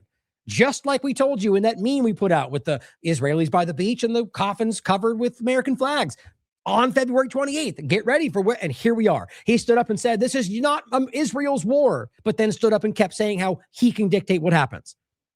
Here he is saying he told him to do it, but he's also on record saying it's not our war. So can you not make sense of that? He controls what they did. He can anyway. I believe it's a lot more than that. Now let's talk about first the UN side of this, because I find this to be paramount in the conversation right now, that people recognize that even with the controlled nature of things, that this is being highlighted. And if nothing happens, I mean, it will only make the point more clear. This is from Reuters from yesterday. Israel targeted Gaza children, resulting in genocide. And even that, the way they've titled that is like less damaging than the actual title. I'll show you next. Israeli authorities and security forces deliberately targeted Palestinian children, resulting in genocide, crimes against humanity, and war crimes in Gaza, and war crimes in the occupied West Bank, an independent U.S. inquiry said on Tuesday. The report by the UN Independent International Commission of Inquiry on the occupied Palestinian territory, including East Jerusalem and Israel, examined violations against Palestinian children since the start of the war on October 7th. And it goes way before. In fact, it goes back to the illegal occupation of Palestine. Around 30%, and this is just post-October 7th, around 30% of the people killed were children. 30%. A previous report by the commission in September found that Israel, and by the way, I will guarantee you that these numbers are only what they can prove. A previous report by the commission in September found, in case you didn't, the point would be that they're higher, in case you missed that. A previous report by the commission in September found that Israel had committed genocide in Gaza. a previous report, which you would know if there was any honesty in this field, in the mainstream and mainstream alternative, and that top Israeli officials, including Prime Minister Benjamin Netanyahu, incited these acts. Accusations that Israel called scandalous. This is Reuters. Reuters has been pulling punches everywhere it can. As somebody even framed it recently, they said Reuters, they've lost what they say, like Reuters has turned on Israel or something like that. I mean, who's to say whether they've made a turn or this is just a one, who knows? But he's right. They've been doing what they could to downplay this, like most every mainstream platform. It shows you one of two things. Either it shows you that they suddenly figured this out, which I find hard to believe, or there is a change happening. And they're now recognizing either in their own interest that they have to be honest because everybody sees it, like I'm saying, or there's been an allowance given by some kind of an Overton window change where they now are supposed to talk about it because something's shifting into another. I mean, whether it's some secondary Israel, we got Netanyahu out of the way, now it's the good Israel, or however you want to look at it, or some complete deviation from the current norm. I don't know. But this is important. The UN Commission said that the Palestinian children were deliberately targeted and killed during the war, including after a ceasefire came into effect in October 2025, which, if again, very clear, they're bombing Gaza right now. The ceasefire, and they've been bombing ever since. Yeah, I mean, when's the last time you heard of Hamas doing anything? They're just bombing people everywhere, guys, and nobody seems to care. Quote, the evidence shows that Palestinian children have been deliberately targeted and killed by the Israeli security forces between October 7th, 2023 and October 7th, 2025, which includes 2 days past the alleged ceasefire, but doesn't include everything since October 7th, 2025, which is a whole lot more killing. At least 20,179 children were killed, at least. By comparison, I found this interesting. Going back and looking at previous wars where they also targeted children, this is still even much higher than that. It just pales. It's crazy to me. I mean, the reason I say that is because like I say about Trump, you could have. I mean, why is it in their interest to make it that obvious? It's not. They're just monsters, I guess. I mean, that's what's crazy is as they've always been framing all their adversaries as blind monsters that kill because they want to kill. And I always push back on that because it seems unlikely, because it's more about, at the end of the day, they lied about all of them, whether Assad or even Iran at large. That's not to say that they aren't capable of bad things. But what you come to recognize over the years is they're projecting what they are. It's not about good guy, bad guy, but recognizing they are doing all of the things they keep saying everyone else is doing to them. And I'm talking about Israel at that point, not even just Zionism, but the government of Israel, which, by the way, is Zionism. But the point here is that clearly the facade is gone, guys. The veneer has been pulled. People see what they really are. And all they're doing is projecting that on anybody else they can. And maybe in some cases, they are just as bad. But I just think it's important to really see that. The Israeli forces continued to use high payload munitions and weapons with wide area effects in densely populated residential areas, despite mounting child casualties.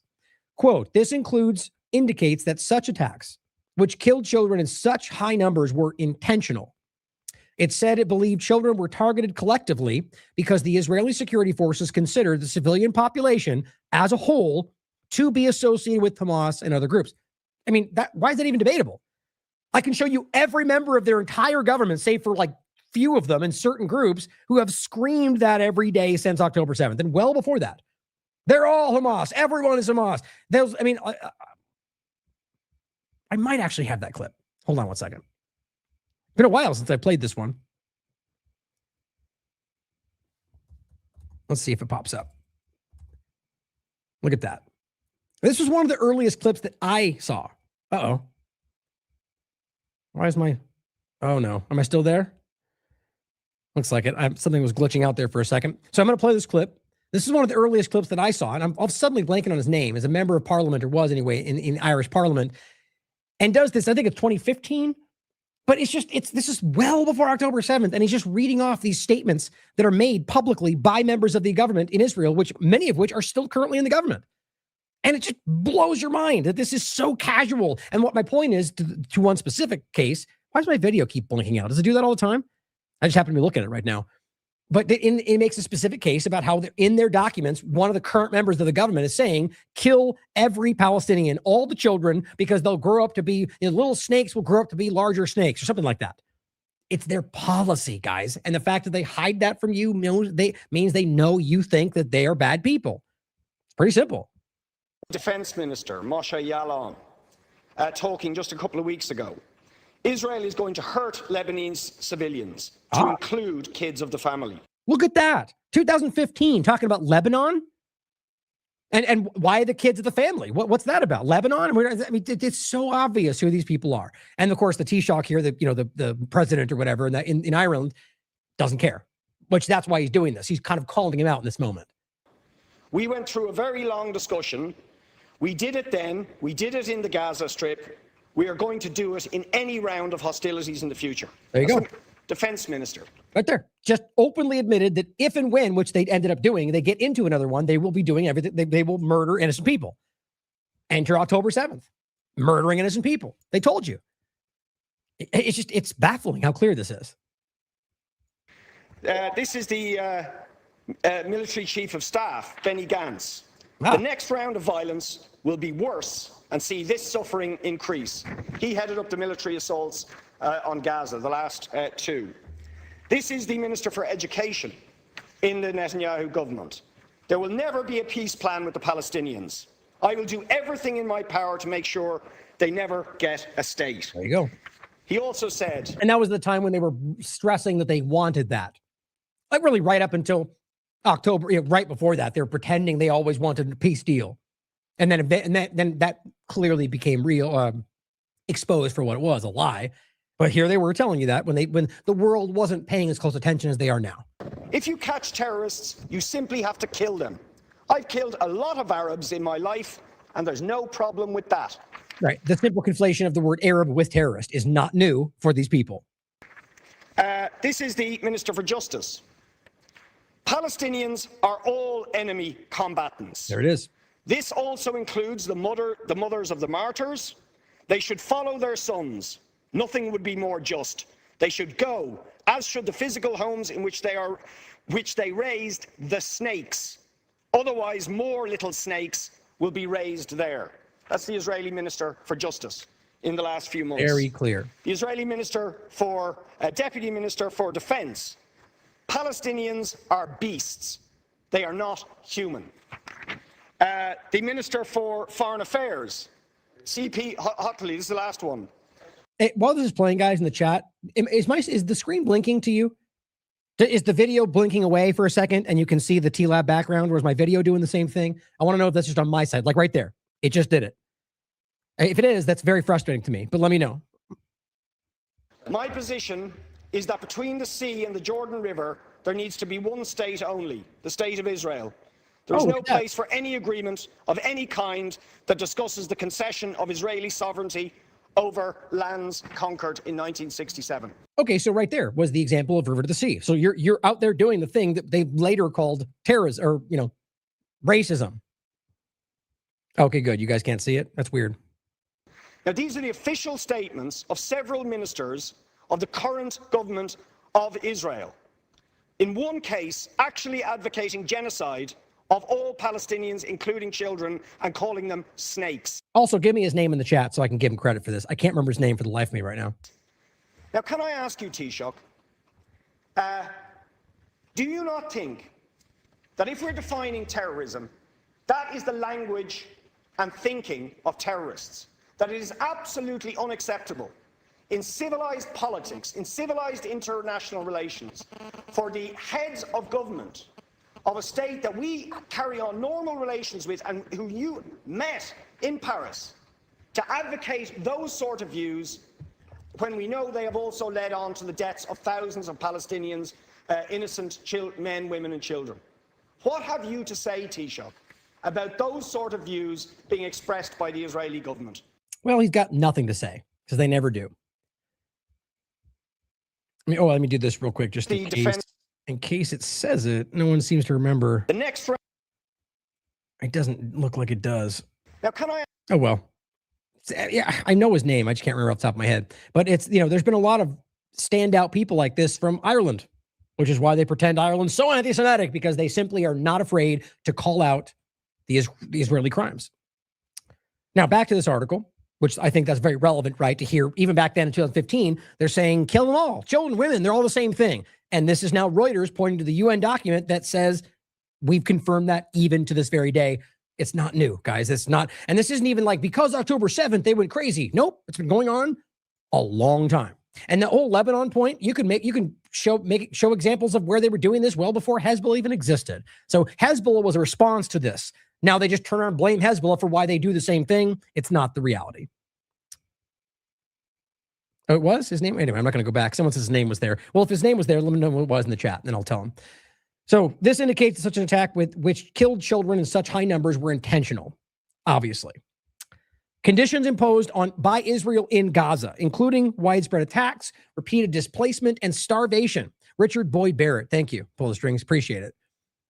Worth checking out. He's got some great clips out there. Repeated displacement and starvation caused by the blockage of aid, which is still happening. Food and medicine severely harmed children's health and development, resulting in preventable deaths and trauma, according to the report.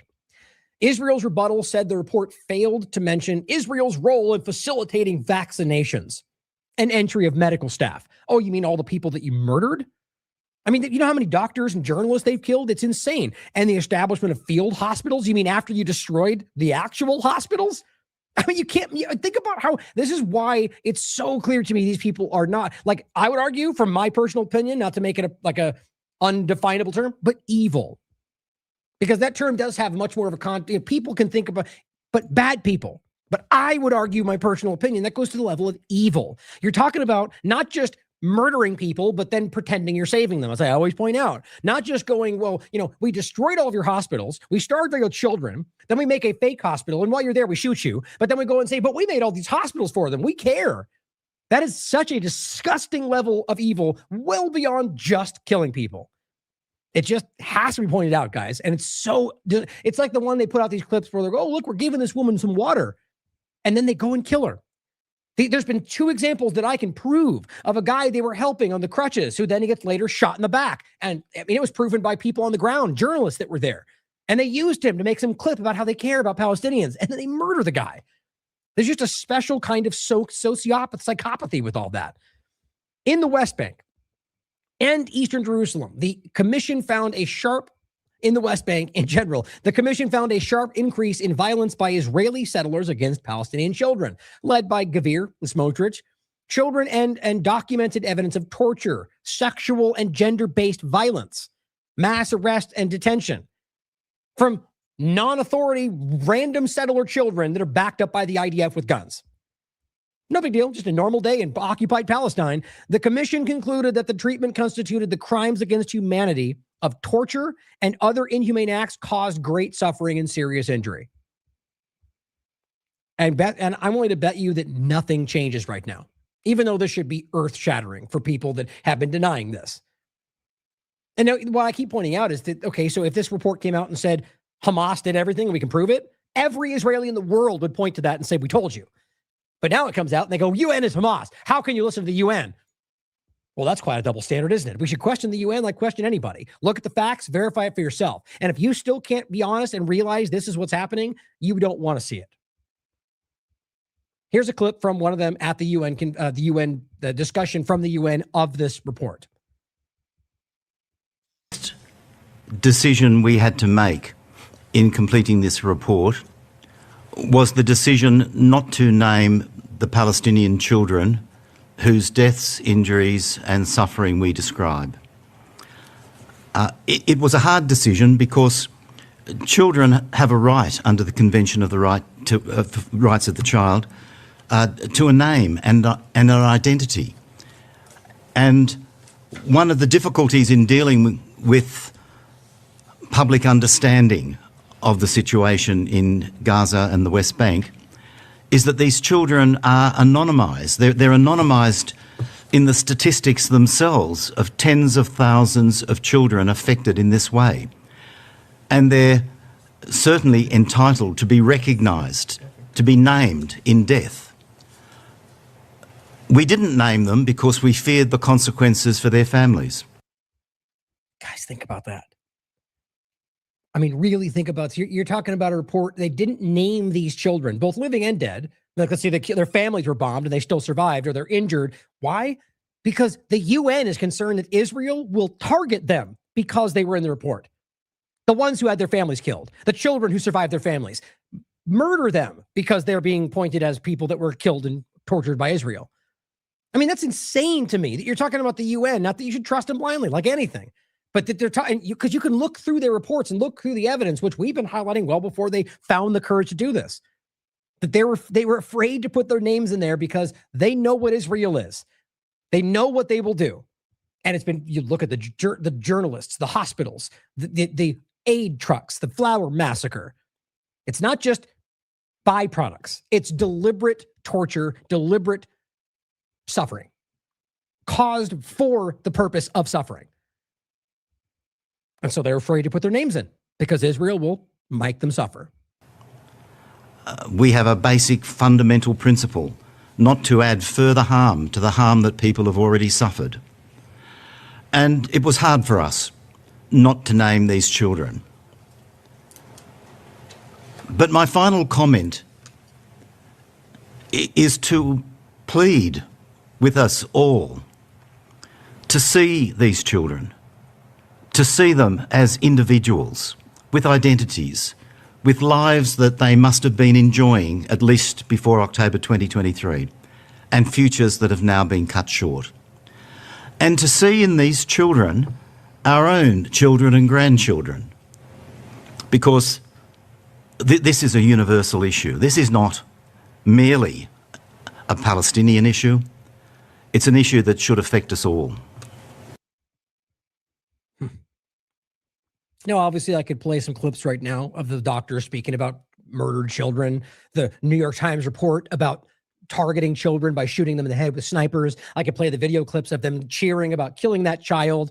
We've done it all before. Frankly, if you need more, I mean, like, it's insane to me that we even have to continue to try to verify something that is, I mean, I've never, these are the kind of things that in my mind are more verifiable than most of what we've ever talked about. Not only because you can prove it with the evidence, whether or not the UN points to it, but because you can show people like Netanyahu, Ben-Gvir, and Smotrich, and all of the IDF proudly telling you they've done that over and over and over. Dancing TikTok videos, torture videos, executing people, smiling with their gun. I mean, and yet we're going to pretend like we don't know. It's insulting. This was the report from 2024. Remember this report where the Israeli team tried to pretend that what this report showed was that they didn't do what this, that ultimately this report tried to hide what they did. It's when this came out, it got buried because the report was supposed to go the other direction. UN Representative Pramila Patten, who prepared the report on alleged sexual violence, so allegedly of Hamas doing this to people on October 7th, admits that the report is not an investigation and that it contains unfounded and outright false testimonies of all the things we now, well beyond this point, verified, of the chopping off genitals or the idea of hanging babies from a clothesline or putting them in an oven or every single one of those are completely verified as false today. And if you actually don't know that, I'm not going to rehash it all right now because every single one of these are publicly available from Haaretz, from the statements of the mouth of the Israeli government, from the people that were the ones who initiated the lie, have walked it back and said, well, I was emotional. And yet you still get Donald Trump or Biden or people coming out and going, babies on October 7th, because they are either that stupid or because they don't have a choice. But this was about the report showing you that Hamas, and she came out and said, no, it looks like they lied about all of this. And in that report, you got examples of the other side that they ignored, showing you that they were Palestinians who were being raped and tortured. And now it just continues to follow up with more evidence.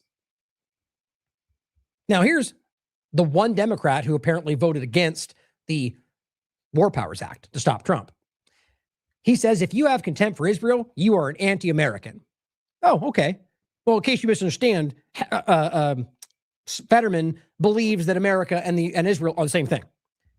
As one of the proponents of the integration of the Israeli military with the U.S. government, because he's not America first. He's not for America. I mean, there's no way to misunderstand that if you're telling me that if I have contempt for a group that's murdering children, according to everybody, that I'm anti-American, I actually think this guy's just too dumb to realize what a clumsy argument that is, because at the end of the day, that's what they want you to achieve, not that you're supposed to go, this means that. He's just an idiot. Because the reality is, if you have contempt for Israel, you probably hate America too, or something like that. But the anti-America simply shows you that what he's trying to argue is that you're not allowed to hate Israel, because that means that you hate Israel, America. It's very clear to me. You can have contempt for Israel and love this country, obviously, or have contempt for both of them because they're both governments committing genocide. But this guy doesn't care about any of that. He's a automaton saying whatever Israel wants him to say, in my opinion. Caitlin Johnstone highlights what a lot of the accusations are around what we're all concerned, the overtaking anti-Semitism everywhere in the world. Just whenever you hear people talk about rising anti-Semitic incidents in our society, which you can't stop hearing from the very group that used to pretend to fight for free speech, these are the anti-Semitic incidents they're talking about. And you can look through the ADL link. Most, in my opinion, are like this. 2025, an individual yelled, "F Israel, free Palestine," at a victim. This is an actual incident from their list. How exactly is it anti-Semitic to say Israel, free Palestine? Because they've turned those into things like saying Zionism is not Judaism. Oh, you hate Jews all of a sudden. Where'd you get that from?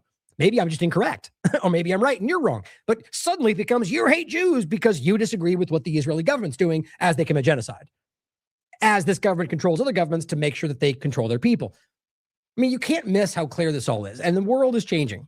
But what this means is not that there aren't people that are attacking Jewish people. That exists too. Just like there are people attacking any number of groups for any number of reasons, all around the country, all around the world. But what you have to understand is there is an overwhelming campaign of lies to convince you that this is the biggest problem in the world. While Palestinian children are being starved to death and tortured, while Americans are being arrested for things that are unconstitutional, while Americans are borderline being deported because of Israeli criticism. Come on, guys. The truth is, this is a huge portion of this, and even the ADL has admitted to that. That's why you saw the 400% spike, as they framed it. All they did was label everything pro-Palestine anti-Semitic. It was on the record, guys. So before we get into some more of this, I want to go over a couple more points that have to do with the reality of what Israel is today, and also the continuation of this sort of, which one was it? Hold on. That's right, the infiltration sort of point that I want to talk about. But so first, this is not a new clip. Saeed Mohammed Marandi points out that Zionists are genocidal monsters. This is the leader of the settlement movement, Daniela Weiss, who is openly telling you that their strategy is to starve Palestinians. Just like I heard you from 2015, randomly reading off statements from Israeli leaders saying, just kill them all. They're all monsters. She says, after not giving them food, anything, and causing famine, they will leave and the world will accept them. You've already heard this before. They will move. They will move. The Arabs will move. Why do you say that? Why do you say that? Don't get them, if you don't give them, so we don't get them food, we don't get the Arabs anything, they will have to leave. The world will not accept them. And there's a longer clip there. It's not out of context. I've played it more than once. She's openly saying, we'll just starve them. We'll get them out of the way. And she's in open interviews with Western media has been forced to admit, or rather in one case, she just very obviously, conspicuously just chose not to answer with a weird smile, admitting that she is okay with killing all these people. And they're supremacists. It's what they are. In this case, they will be Jewish supremacists. That's literally what that is. Now, understanding, in my opinion, that Zionism is what's ultimately driving that, but you can decide for yourself. Here is Haaretz. IDF kills Palestinian in the West Bank. The illegally occupied West Bank that is currently illegal for them to continue to seize. They're doing it anyway. And Trump allowed them to do that. Oh, and then also stole his body, because that's just okay in there, apparently. And then going to steal his organs and sell it to other companies, which is a very public and ongoing story. How many times we saw the bodies returned during this Gaza war with their organs missing, documented by foreign journalists, like foreign as in from not within Gaza. It doesn't stop. And this is just the norm. In this, it also shows you they're bombing Lebanon. We'll get to it in a minute. Here's an example of a kid killed in Gaza. It just never stops. This is from today. A child, Ahmed Mohsen al-Rakab, was martyred and others were injured in an Israeli drone strike targeting a medical camp. Oh yeah, one of those camps they built because they destroyed the hospitals and they bombed those too. In the Al-Mawasi area of the safe area, Khan Yunis. Every single day. And I'm not going to play the clip for you because it's hard, it's disgusting, and this child is suffering. You can watch it if you want. Every day this is happening. Rami Abdul, yesterday, an elderly Palestinian man, this is the chairman of the Euromed Human Rights Group, An elderly Palestinian man with signs of torture to his body was released by Israeli forces near the yellow line. The man, by the way, this is the new demarcation line of their control, illegally, by the way, which violates the ceasefire in and of itself and has encroached down to, 70% of the control of Gaza? I told you that's what this would happen, what it would become. Anybody honest saw it coming. The same thing they're doing in Lebanon with their blue line. It's just the same thing. Now they're encroaching it. These are people who covet the territory and are lying because they know that we are not okay with that.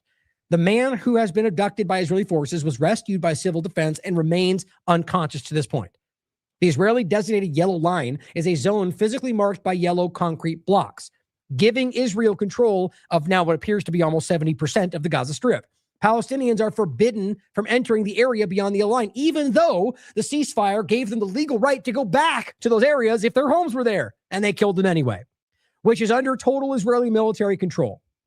This is what they're doing to these people, guys. Hands cut off, feet broke. I mean, it's just disgusting. And over here, we just showed you the clip from yesterday, or the image of a person with, looked like a zombie who he hadn't eaten in days. This is another example. This is nonstop. The two photos of the same person. He went into Israeli prison as one man and came out almost completely unrecognizable. Now, the reality of what they do to these people has been so extensively documented in human rights, B'Tselem, Human Rights Watch, Amnesty International, the UN, everybody. Documents, verification, speaking with people afterward. You could look at every single one of the detainees, the POWs that were taken by Hamas because they were IDF, and you can't deny that, and are brought back, many of them heavier than when they were taken, smiling, shaking hands.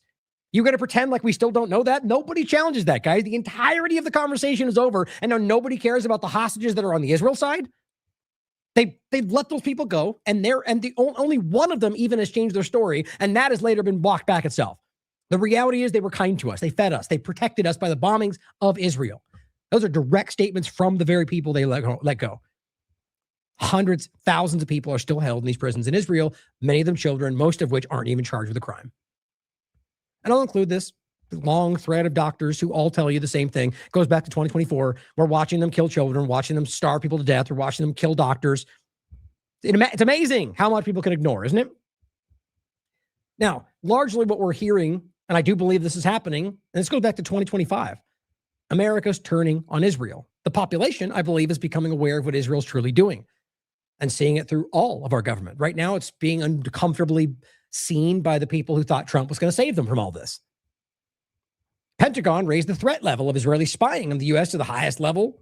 We talked about that with the at the same time with the NDAA point. Weirdly, who knows what that really means?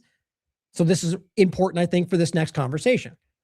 You've seen this guy, Mossab Hassan Yusuf. He's this guy that apparently, turned in his own family to work with Israel, and ultimately is this sort of like supposed to be I'm former Hamas and I support Israel. It's a complete op.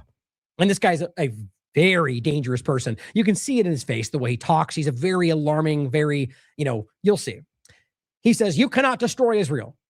Anyone who tries will be destroyed in the process.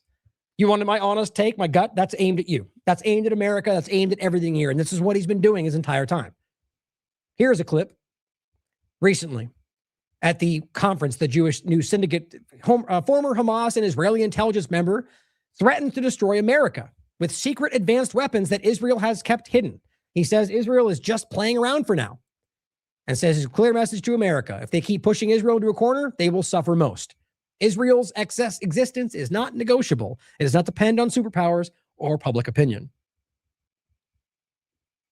Israel's existence is not negotiable, and it does not depend on superpowers or the public opinion. And if they keep pushing Israel to the corner, they are the ones who are going to suffer the most. Israel hasn't used everything that it has. And Israel... Such an absolute lie, by the way. I mean, I take that back. I'm sure there's tons of things that they're not because they let the U.S. do it for them. But the idea that they somehow have some massive power, like they may have some weapon they haven't used. But that's not all this takes, guys. And the reality is they've undeniably shown both with Gaza and Hezbollah and Iran that they're not even remotely capable of, it seems as if barely even militarily tying their shoes with the help of the United States. In the sense of actually accomplishing, not just destroying and then standing back. on a purpose did not expose the advanced weapons that it has for a very important reason. We don't want the enemy to know what we are having. And now, at this point, we're just playing around. Right. So what you can only take from that is that, so that means the U.S. is doing it. We're just playing around, letting the U.S., waste resources and get people killed. It's probably more accurate than you think. This is the clear message to those who think that they can annihilate Israel. Behind Israel is existence. Now, what's funny is someone in the chat is saying it looks like Borat. Well, you know what's funny about that? That's exactly what that propaganda movie was about. It's about trying to demonize and dehumanize an entire, region of people. And what this guy represents is the Israeli construct of what that's supposed to be. It's a very good analogy, actually. This guy is an Israeli asset. And if you look at any of these fake, like MEMRI channels, that's what they do. They take either the most extreme lunatic people that in many cases are driven on by intelligence of the U.S. and Israel, and maybe not even aware of that, but that's not a cartoon of what most people are, like finding some KKK Christian person who swears God told him to kill every black person. That doesn't mean every Christian thinks that. The point is they utilize that, but on top of it, most of them are fake. I've gone over this 1,000 times, and who shares that continuously? Laura Logan, Laura Loomer, Alex Jones. Look at the MEMR channel that's literally run by Israeli intelligence on the surface. It's in Wikipedia. That's who these people are. Guys, the whole world is seeing through what this is. And it's like the genie in the bottle toothpaste analogy. It's just, you can't put it back. It's most people are going, how in the hell did I not see this before? And then you should reflect on that. How didn't you see this before? It's been very, very obvious. And this is the clip I played in the beginning. Well, this is what he just said. Anyone who tries to destroy Israel in the process. Well, here is a clip I'll play really quickly, which I don't like the weird music and the extra framing, like this kind of propaganda style, but the actual cut is done well, I think. Here's the full thing, which you can watch for yourself, the Piers Morgan uncensored clip where he was speaking with Cenk Uygur, who I'm not a fan of. But it says, anyone who gets in the way, it doesn't matter where they are, even if they are politicians in the West, they are going to fall. And what Cenk says in response, I'll play the clip for itself. And it's really not even taken out of context. It does clip some pieces together, but it's pretty clear, and that was the intention, and he calls him out for it. Who gets in the way? It doesn't matter where they are. Even if they are politicians in the West, they are going to fall.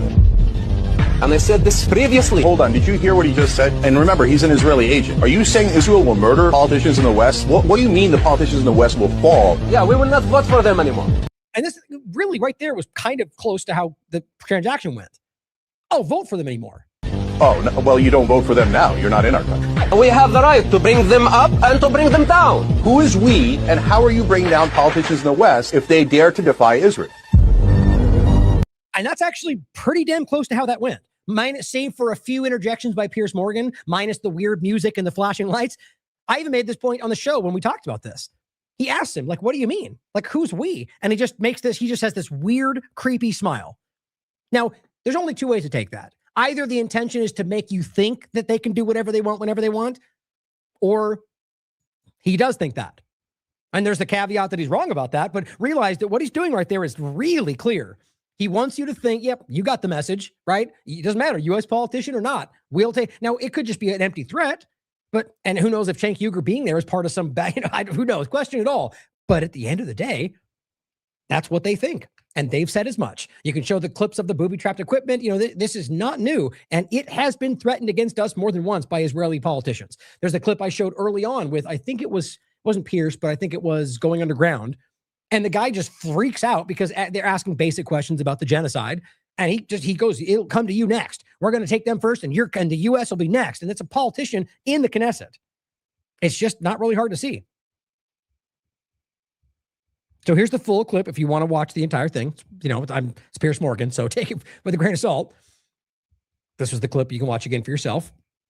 Now, here is, with this same sociopathic drift, he says, brace yourselves for terror attacks across the country, says Ted Cruz. Well, we just saw what Loomer saying something similar. We saw a lot of them. Well, Jones going, what was the point just before this where Jones is telling you about the Iran secret bombs? You think that was by accident, guys? You got to start looking at all of this as some larger thing. Whether Jones and the types even know they're being played, half the time I don't even think they realize it. Or they lean into it because it benefits them and they don't even want to question it. At the end of the day, there's a reason he did that. There's a reason that Sean Ryan had that fake podcast interview with that CIA guy about sniffing bombs for Iran's secret. This is why. I'm not even trying to deny the possibility that there's sleeper cells from any country. It's a real possibility. But in my opinion, it's very clear why they want you to think this. And I don't think it's even remotely in Iran's interest to do any of that. Doesn't mean they wouldn't. But here's what he said. California. Well, Sean, as we sit here right now tonight, the threat of terrorist attack is higher now than it has been in decades. You know how many times we keep hearing that? We see another 9/11 building, and we just don't know how to stop it. 2021, 2020, over and over and over. They rule by fear because that's all they have. And there are two causes of it. Number one, we had 4 years under Joe Biden of open borders. We had 12 million people flood across the border, basically an open invitation to every terrorist, every Hamas and Hezbollah and IRGC terrorist, come to America. See that? Right? Is there examples of that? Oh, you mean that one guy you guys tried to pretend was a Hamas member that turned out to be an asset for the Mossad who got caught for that and you all ignored it? Yes, that's the kind of stuff we got. The evidence is not there for what they're actually saying. What was it? I always forget the titles of these. I think it was border. There's like a word that makes it come up. That's not it. There was the guy that he was a, what was that? Oh, there it is. Boom. Suspected terrorist at Texas border works for Mossad. Feel free to watch it for yourself. It's very clear. The whole partisan fake media thing, they were using the picture of a guy who, these aren't the same guy, right? They're using a picture of a guy who they claim was this guy, but the reality is the time frame proves that he's much older now. At the end of the day, the guy who they were pretending is this guy who comes from Palestine is actually somebody from, I think it was Azerbaijan, who works for Mossad. And what do you remember the video? He's going, "You'll know who I am when the time comes." And all of the right media was like, Hamas and Israel said. And then when it got exposed that he worked for Mossad, everyone stopped talking about it. Isn't that funny? It's just so transparent how this stuff continues to happen. So with him saying this, he wants you to believe that Hamas and Hezbollah and they're all coming in to kill you. Why? And what's the evidence of that? This is fear. This is hyperbolic fear. And if anything, what most people are sensing, it was most likely would be something they or Israel conduct to justify their actions. And I'm not saying you have to believe that. You can call me a conspiracy theorist. I didn't say I believe it's going to happen. It's possible. And you know that. They've done it before. And right now is where we are. It has to be something you consider. And if you genuinely don't know by now that any government is willing to fake an event to justify an action, then you do not understand history. And here we are. Max Blumenthal. Foreign actors are paying apolitical youth. That's an interesting point, by the way. I think that's worth diving into in other topics. Not finding radicalized partisans, but apolitical youth. Guys, I think that's a bigger part of the story than we even realize. People that are just, that don't even care, that are being utilized. Anyway, I want to focus on that another segment, I think, in the future. Anyway, foreign actors are paying apolitical youth in crypto to carry out low-level vandalism attacks on Jewish sites in Australia, the UK, and Canada. While the real origin of the attacks remains unknown, one nation is aggressively milking them for political benefit. The Gray Zone, a mysterious wave of attacks targeting Jewish sites in Canada attributed to apolitical youth paid in crypto. The gun for hire attacks mirror those in Australia and the UK. Iran and pro-Palestinian activists are blamed without any evidence. But who benefits? I think it's pretty obvious. So the point overall is that you have people that are driving action. That doesn't mean that there aren't attacks against Jewish people or attacks against Muslims or attacks against Christians. All those things happen. The point is that people abuse those even when they do happen and then manufacture them when they need to. Our governments have been doing it our entire lives. Here's a provable example of just that, but this is one to consider as well. Now, I'm not saying that's the case. Just generally speaking, since this is something happening in Montreal, and he's showing you an example of some kind of apolitical funded element to create this, and we can show you a long list. I'll take the rest of the next 6 hours reading off examples of how you can find both Jewish people, Zionist people, or Israeli elements from the government or not, faking anti-Semitic attacks. We saw that all through the protests in Colombia and all of that. So I'm not saying that's what this is, but here's a case where RT says Jews targeted, in quotes, in Montreal shooting, diplomat. Warning, officer down in a massive pool of blood. It seems like one of those stories. So I'm sure this will develop. This looks like it was, it's from the 22nd. That's crazy. I thought it was from today. I haven't heard much on this, but my point in general was that we have to understand that there's a lot of manipulation going on about driving people's opinions around very contentious ideas. And right now we can see very clearly that there's an element of that driving around the world from all angles, I would argue. I think our governments are doing this to us every day. So is that part of this? Who's to say? Does it matter that they broke the law? Yes. Does it matter that you can prove whether or not it was a targeted attack against a certain religion? Absolutely. So when you get into a situation where somebody's going into a restaurant or somebody robs a restaurant and they go, it turns out the owner is Jewish, it must have been an anti-Semitic attack. That's opportunism. And half the time it comes out like, he was wearing a Palestine shirt. So therefore, this is what we're dealing with. The crime is what matters to me. I mean, honestly, even if it was the intention to go after some specific person for a specific reason in regard to religion or ethnicity, why is that even the focal point? Shouldn't it matter that they broke the law? Shouldn't it matter that they intended to hurt a person more so than why they wanted to because of their skin color? I mean, this is where we get into this weird situation where is it illegal to hate somebody for a certain, because they have the wrong shoes on or because they're black or white? No, it's not actually. But it is illegal if you hit them for that or shoot them for that. So why then does it suddenly become relevant to say, well, here's why? You see what I'm saying? It's because it can be abused. I don't know why that's not obvious. Here's an example, by the way, of something maybe I did. I'm suddenly thinking like I remember this, but when I first saw this, I didn't remember this. The follow-up anyway. We saw this during the height of the Columbia thing, right? That woman that went through with the Kifon is the Nazi sign, remember? And everyone said, we knew it. Palestinians are Nazis. And it was the dumbest thing in the world. Why somebody would just go through saying Heil Hitler or whatever. Well, it turns out that woman was giving a Nazi salute, was a kosher cafe owner at a Jewish hospital. I mean, and this is broken down by the New York Post, guys, a group that lies regularly for the Israeli agenda. And it's all been very proven. So does that mean every single person who is anti-Semitic? No, it doesn't. And that's a dumb thing to even to argue that I'm insinuating that. I am not. What it does mean, though, is that you can clearly see an example where a person, in this case, a Jewish cafe owner, is willing to lie about Palestinians because they've been propagandized, because they feel it's in the interest of the Jewish state, because they feel that that's what's in the interest of shutting down the terrorists in this country, all of which is based on an illusion. Because this is what they're pointing to. The woman got stabbed in the eye with a flag. Nope, didn't happen. Stefanik says they were marching through the high school yelling, kill the Jews. Nope, the cop said that didn't happen. I was there. All of them carried on yelling these narratives, even when they were proven to be false. You don't need any more evidence than that, at least in these contexts. They're lying for their agenda, period. And she did the same thing. So in a world where somebody is willing to go out and pretend to be somebody else and pretend to be what you claim they are because they're not doing that, you don't need any more information. I don't even care what their motivation is. That we have to understand that that's part of the conversation. And we all should know that by now. But there is a special, the height of it in this level of the conversation is more than I've seen it anywhere else. Now, Haaretz, getting into Iran. Israel needs U.S. aid more than ever. Will Trump give it? So we're talking about all the different money conversation parts of this and the idea that Israel is struggling and Americans are starting to push back on all of this. Well, at the same time, Israel is stressing that it needs more money. Well, I couldn't figure out why. It's the same point. Both Israel and the United States are spending a lot of money and they failed. So they want your American tax dollars because that's what they always gotten, right? They'd expect it. You better refund us because we just spent that. Americans do not agree with that.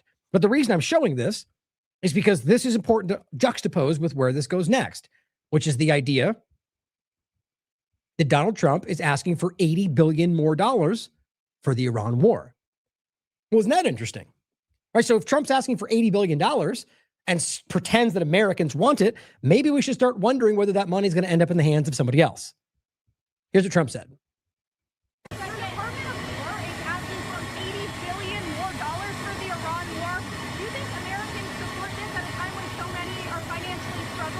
So first, in case you couldn't hear it, asking for $80 billion more. Do you think Americans support this when so many are struggling?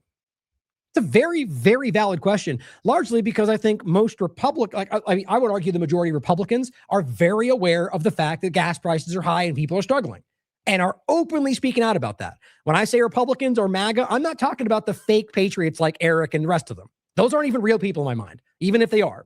I'm talking about people that actually care about what Trump promised and have not gotten it. Some of them don't care to call it out. I think the majority does. So we're at a point right now where that needs to be clear. And so I think, hold on, I just lost my thread there. I was putting a video up while I was talking. Oh, right. So she asked a basic question about, doesn't it matter that they're suffering? And my point I was getting at was that obviously it should, because largely a lot of Republicans do care about that.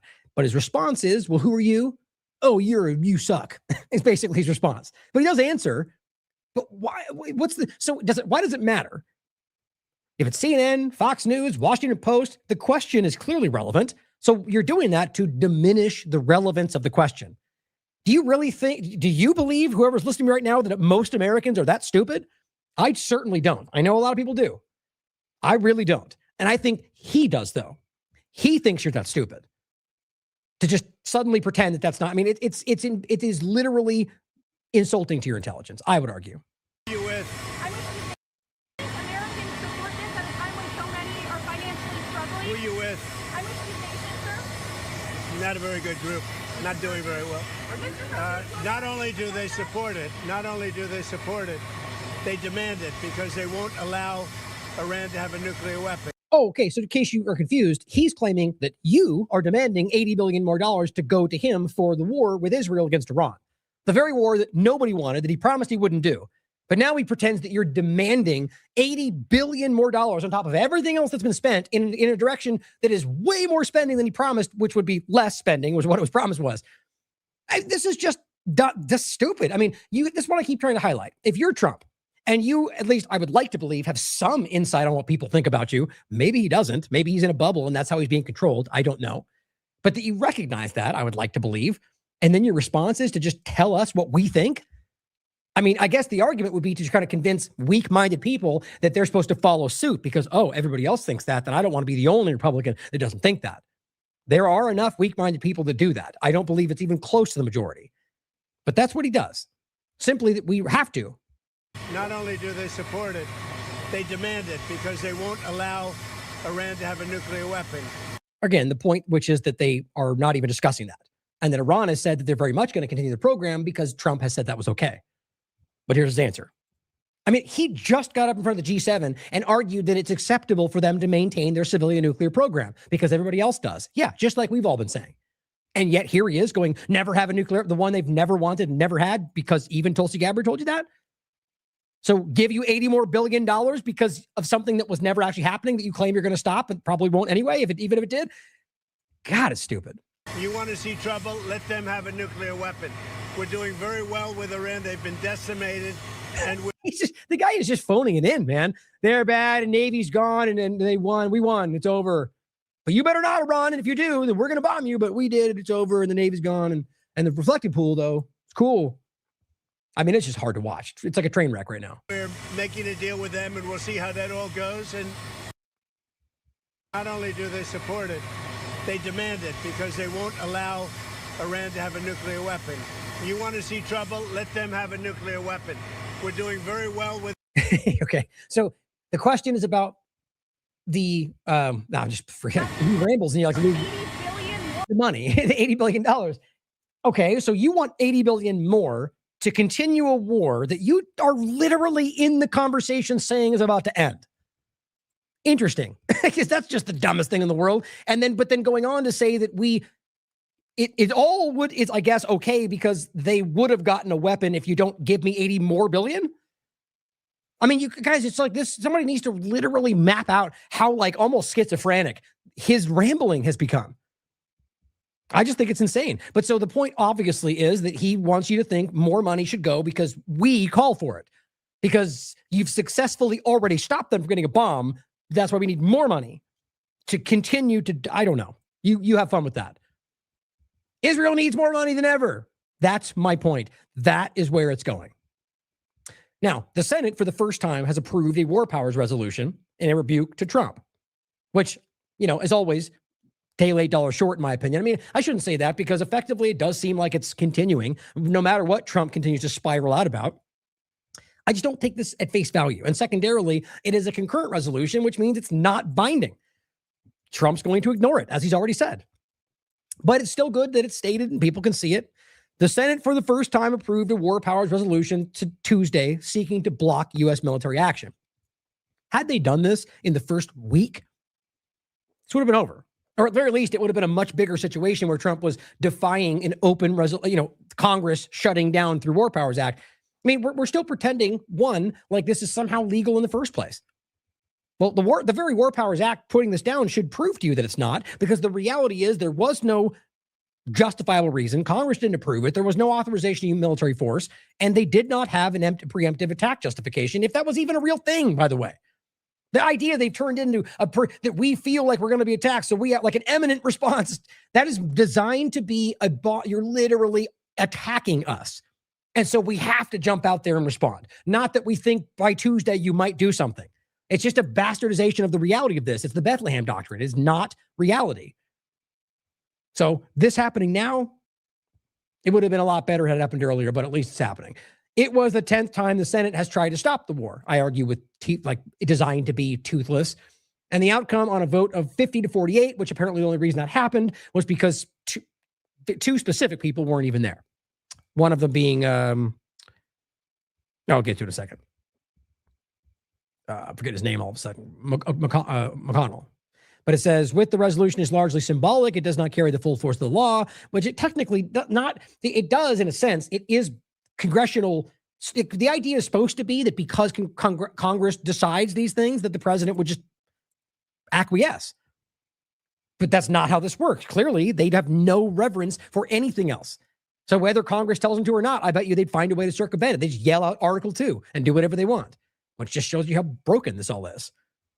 It says it reflects the growing concerns from a number of Republican lawmakers in both House and Senate over both the war and the deal Trump struck with Iran to end it. The House approves the resolution earlier this month. Trump responded angrily Tuesday night on his Truth Social platform, calling the vote, and I think this is important, poorly timed and meaningless, saying it provided aid and comfort to Iran. Oh, I see. So now here's your next excuse. First, it was the New York Times was lying, and then it was the people wouldn't let, or the media wouldn't be truthful. Now it's, well, because, and he actually did blame you. America doesn't have the stomach for what I could have done. Okay. Now, because of the attempt to call out your crimes, that's why it's not happening, because you're helping Iran right when I was about to win. That is actually what he's trying to argue. Senate Democratic leader Chuck Schumer said that time after time, the vast majority of Senate Republicans sided with Trump and his war instead of the American people. Schumer is an idiot, because he'll stand there all day and be like, oh, they hate you, and then absolutely side with Israel every single day of the week, or support war against Iran in the Democratic way, or rather the Democrat way.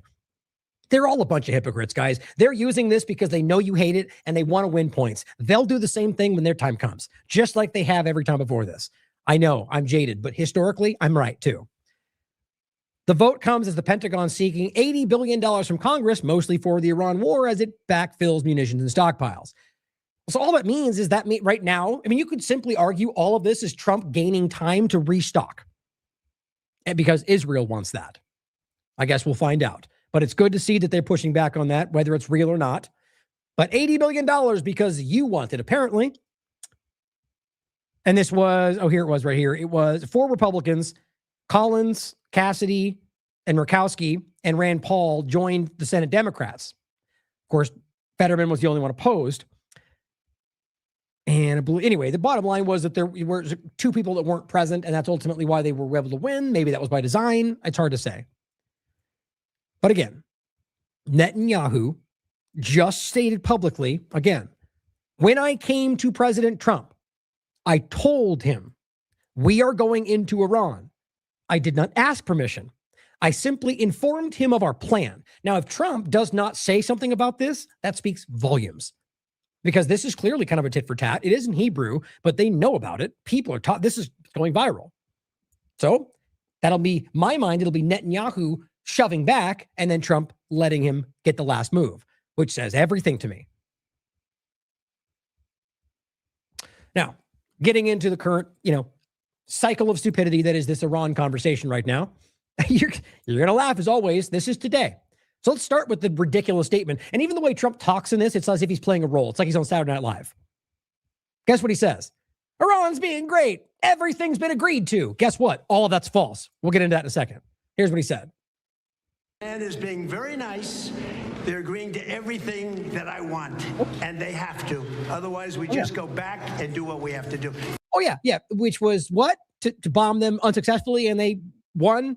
So you're going to go back and just lose again? Is that what you mean? I mean, it's a bluster. What he's trying to do is make it sound like he's in control to you, and then I guess maybe think that by threatening for the 1,000th time that they might do something different.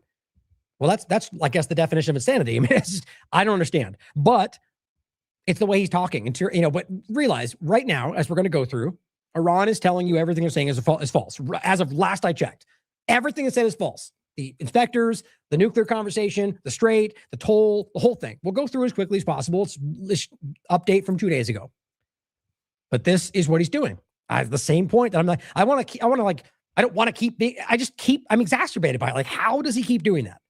Truly, guys, every single day and every time he says one more time that we're this close, we're about to sign the deal, and it doesn't happen. I'm like, this is getting comically stupid. It goes over and over and over. It's not even about why, like, even if he wasn't in control, at some point you'd like to think that he'd stand back and go, okay, I'm going to say it differently this time. But I guess not. Because here we are. So the Kubesi letter, this is from the 23rd, showing what Trump posted. Trump says he has Iran on the ropes, ready to go down for the fall. Then are you saying they're giving me everything? It's all great. Oh, but over here, he's going, we got him on the ropes and we're about to win. They're going down. U.S. Senate decides to have a poorly timed and meaningless war. Oh, okay. So his point was, we were just about to win and then they did this vote and it ruined everything. That's what he's saying. So I have Iran on the ropes, ready to go down for the fall, willing to give us practically anything. That's just, I mean, think about how embarrassing you have to be. Like, he knows you don't think that. He knows unless he's in that bubble, which is possible. Republicans don't think that. Everyone's calling this out. And here he is on Truth Social yelling the thing that only his blind followers everyone's going to heart and go, yay, Trump, you're the best. Whatever he said, that's the thing. And everybody with a brain is going, God, that's embarrassing. Did he really for the first time in decades, respecting the hell out of the United States? Where is that coming from? Who are you talking to? Nobody thinks that. Iran is laughing at you, literally making fun of this post right here. And its president, it's okay. And he says, poorly timed and meaningless War Powers Act vote. Well, it wasn't meaningless. It literally showed you they believe you're breaking the law. Telling the number one sponsor of terror in the world. Oh, we're back to that. That the United States doesn't like what I'm doing to them. Okay, so take a step back. So you're about to give the leading state sponsor of terrorism billions of dollars? You're about to let them you're about to continue. I mean, you go down the list, which that's not what they are, by the way. And not to go through that same old tired point of laughing about how everything they levy at Iran is based on falsehoods. But even if everything you can prove Iran has ever done that you think is bad, compared to what you can prove U.S. has done, and it is it's night and day. The U.S. and Israel have been caught and proven to be involved with so many horrible things, and most of what they're claiming of Iran is false, but you take everything at face value, and it doesn't even pales to comparison to what the Israel-U.S. governments have been caught doing, let alone what they actually have been doing. The world leading state sponsor of terrorism. Oh, you mean so ISIS? Because you guys always tell us ISIS is the leading group, but then ISIS attacks Iran and works with Israel and the United States. This is so stupid, guys. I mean, who's he even talking to right now? Is there any audience out there that's actually buying this right now, other than, people that still watch Fox and CNN, that diminishing number? 4 Republican losers voted with Democrats. It's like he's in kindergarten. It's just pretty sad. So it's your fault. Just about to win. Oh, we had it. They were going to go down and they voted. And oh, man, the whole thing fell apart. So sad. Here he is going, oil's flowing. It's not, by the way. And here he even got fact-checked on Twitter. This is just clumsily stupid. He says, oil's flowing, prices are down. Well, the price did go down, but again, it's much higher than it was before they started the war, so that's a false number.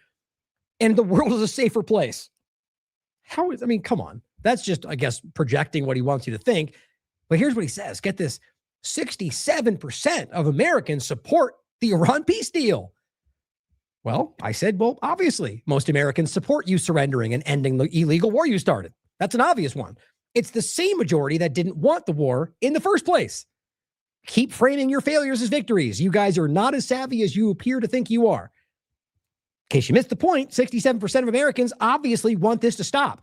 Whether they agree with the deal or whether he's failing, like most Republicans right now who support him think he's failing with the deal because it gives Iran everything he claimed he didn't want to do, right? The other side thinks he's failing for a varying bunch of reasons, but one of them which is not going hard enough if you talk to some Democrats, but also that he is, what's the word I heard them use? The bottom line is that they're criticizing him for not doing it in their own partisan ways.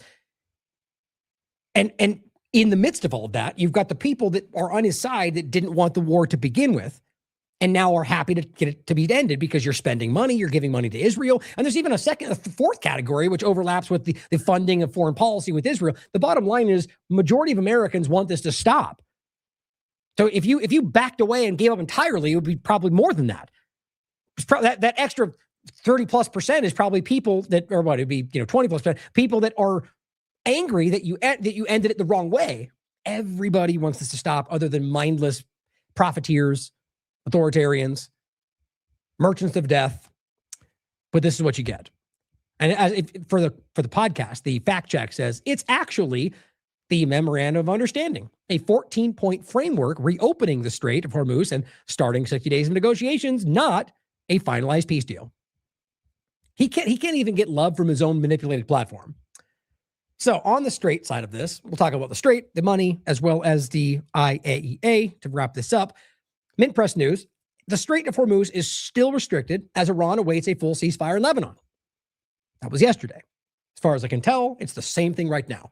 Restricted, not technically closed entirely, but very clearly restricted to the point to where, now it was they shut it down pretty hard the other day. Now there was a little bit of kind of release where they lessened up a little bit. But then, of course, they kept bombing Lebanon. And in the midst of the negotiations over the last few days, Trump was threatening them. And as of right now, you just saw another one. You better do it or we'll send you back to so-and-so. Okay, that's right there a violation of the Memorandum of Understanding, the threatening violence. It's very clear. He signed it himself. Contrary to Trump's claims that the Strait is completely open, Iran has said that's not the case. And don't forget, you have trackers and GPS. They think you're that stupid. Tehran continues to demand that a full ceasefire be implemented, which, by the way, was number one on their signed document, stopping Lebanon entirely. So the Hormuz letter on the 23rd, end of the day, says Iran has now stopped issuing new permits for the Strait of Hormuz passage, with only previous permit holders allowed through, and the Iranian Navy, which, by the way, clearly exists and absolutely is still controlling this exact thing. So every time Trump lies about it all being gone, he's either continuing to try to just desperately spin out and lie, or he actually thinks that because Hegseth and all of his Israeli assets lie to him. I mean, you take your pick, guys. The truth is, the Navy is clearly there, and you can prove it every day, and he continues to lie to you. It says a directly selected and limited number of vessels are currently permitted to pass through the Hormuz daily. Now, understand that within this memorandum, that happening was a violation. But the only reason it's happening is because they have not even one moment yet to comply with the memorandum because of the Lebanon bombing, and then secondarily because what Trump's done after that. So the argument somehow that they're violating the agreement when the U.S. and Israel have never even once complied is always how this game goes. Now, we're going to get into the Strait and the idea of the legality in general of the possibility of a toll, but it says, contradicting Trump's new claim of roughly 10 million barrels of oil transited Monday with more than 70% through the IRGC designated route, meaning that they're controlling and that they're driving people to.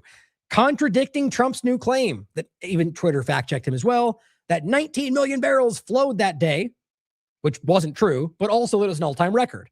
19 million is also not even the actual record because 21 million is the record. So not only was it not 19 million, he lied about that, but even if it was, it wasn't the record. I mean, guys, this guy is just aiming for like the worst possible. He can't stop stepping in it right now. I think this is kind of always what he's been. I just don't think he has the support he once did. They also point out President Trump said Iran has informed the U.S. that there are no tolls. That's not true. As he's saying this, Iran's like, that's not true. And guess what? In the memorandum, it literally shows the opposite. Now, it doesn't get into the specifics of it, but it does make it clear of the I'll get to it in a second. What's it called? The International Maritime Organization, which is what they're setting up to manage this with Oman.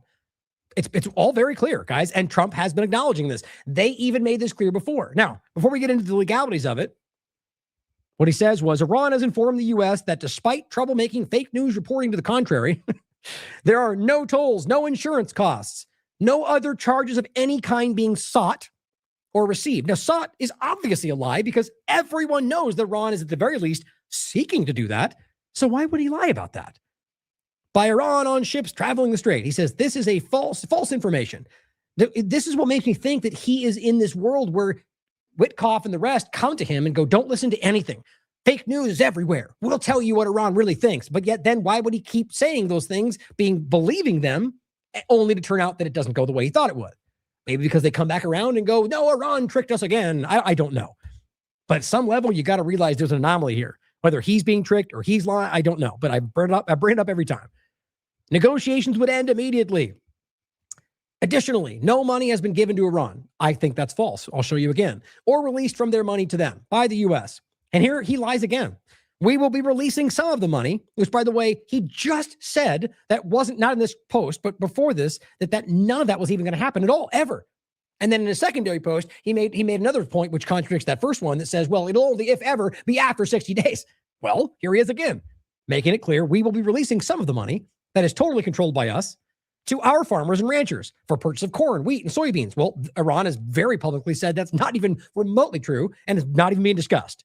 And there's no indication that they're being bound by what they say they have to do with this money yet. It is barely even being discussed.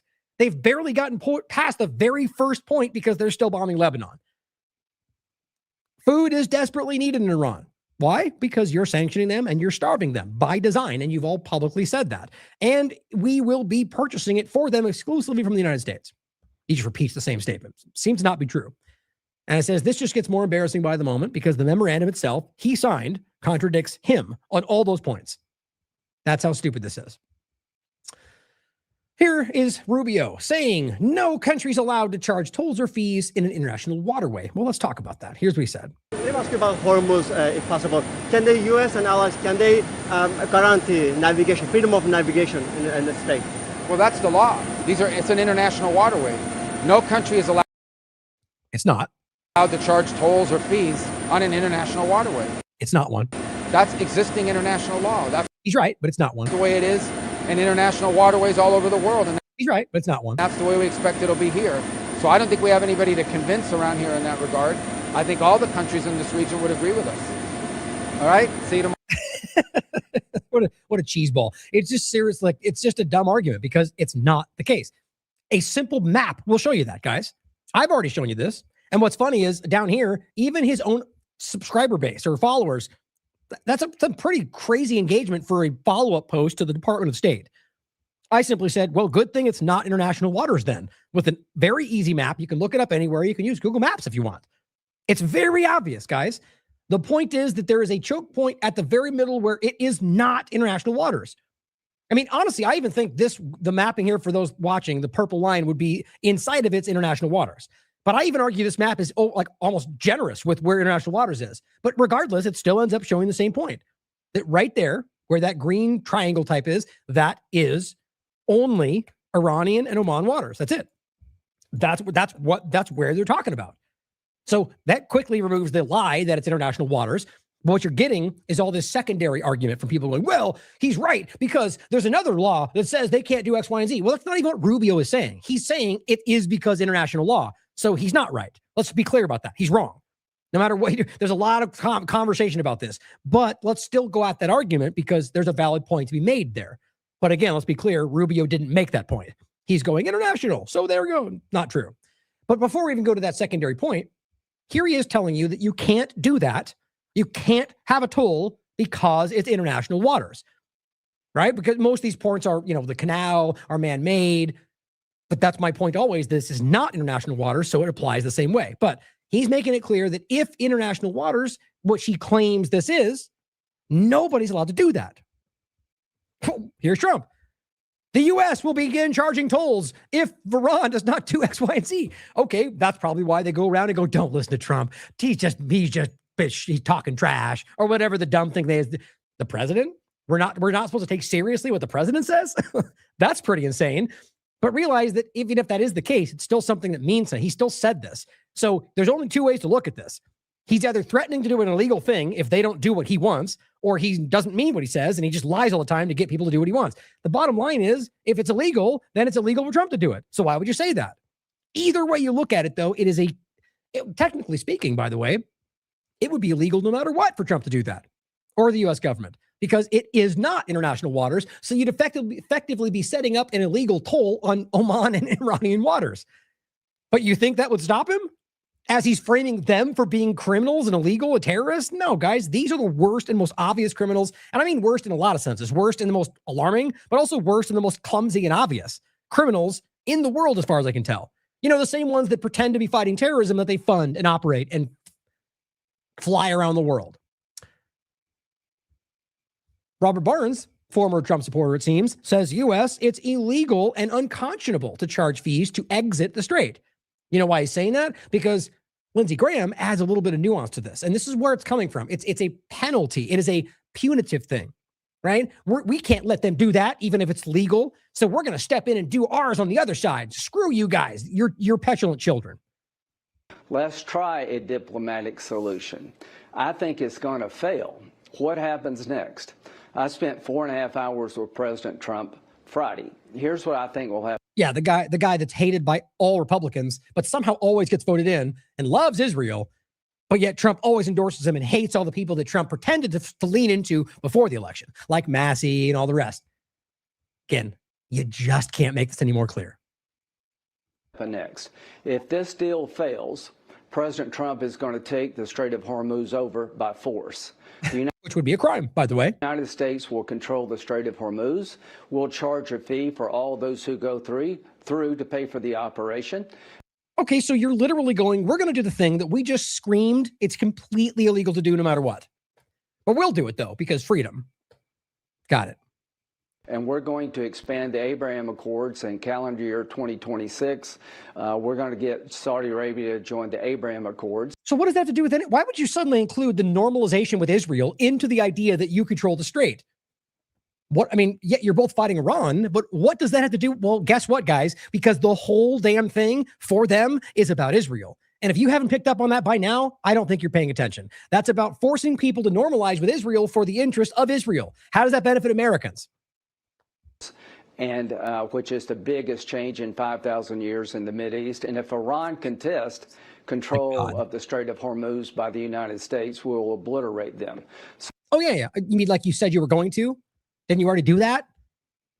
Think about the weakness of these kind of people continuing to argue you're going to do something that you just said you were going to do and failed at doing.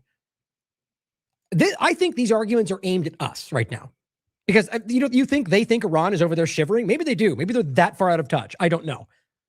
But it's about propagandizing you for the interest of a foreign power. I think that's what this is. So to all the people listening, if this diplomatic effort fails... Which is what? President Trump is going to take the Strait of Hormuz. Yeah. We're going to run it. We're going to try to get Saudi Arabia to join the Abraham Accords. Again, like it's the same conversation, because to him, it very much is. But recognize... What do you think Iran does when they hear this, guys? Now, to be clear, as I always point out, Lindsey Graham ranting his nonsense on Face the Nation is not the same as the president, right? It's just another politician ranting things, but it does mean something. He is in Congress. He is very influential, and Trump seems to listen to him for whatever stupid reason. And so Iran hears this and goes, oh, okay, why would we make a deal then? If Trump is just going to do what he wants no matter what and steal things and break the law, then why are we going to pretend he's going to uphold it? They know that, guys. And that's why they clearly every day, and we'll finish even more today, hold the cards. Or at least they think they do, because they're standing their ground. Trump continues to waffle back and forth and yell threats and stand back and go, they're being super nice, but we're going to kill you. And then they go, we want the same 14 points. Bring it or shut up.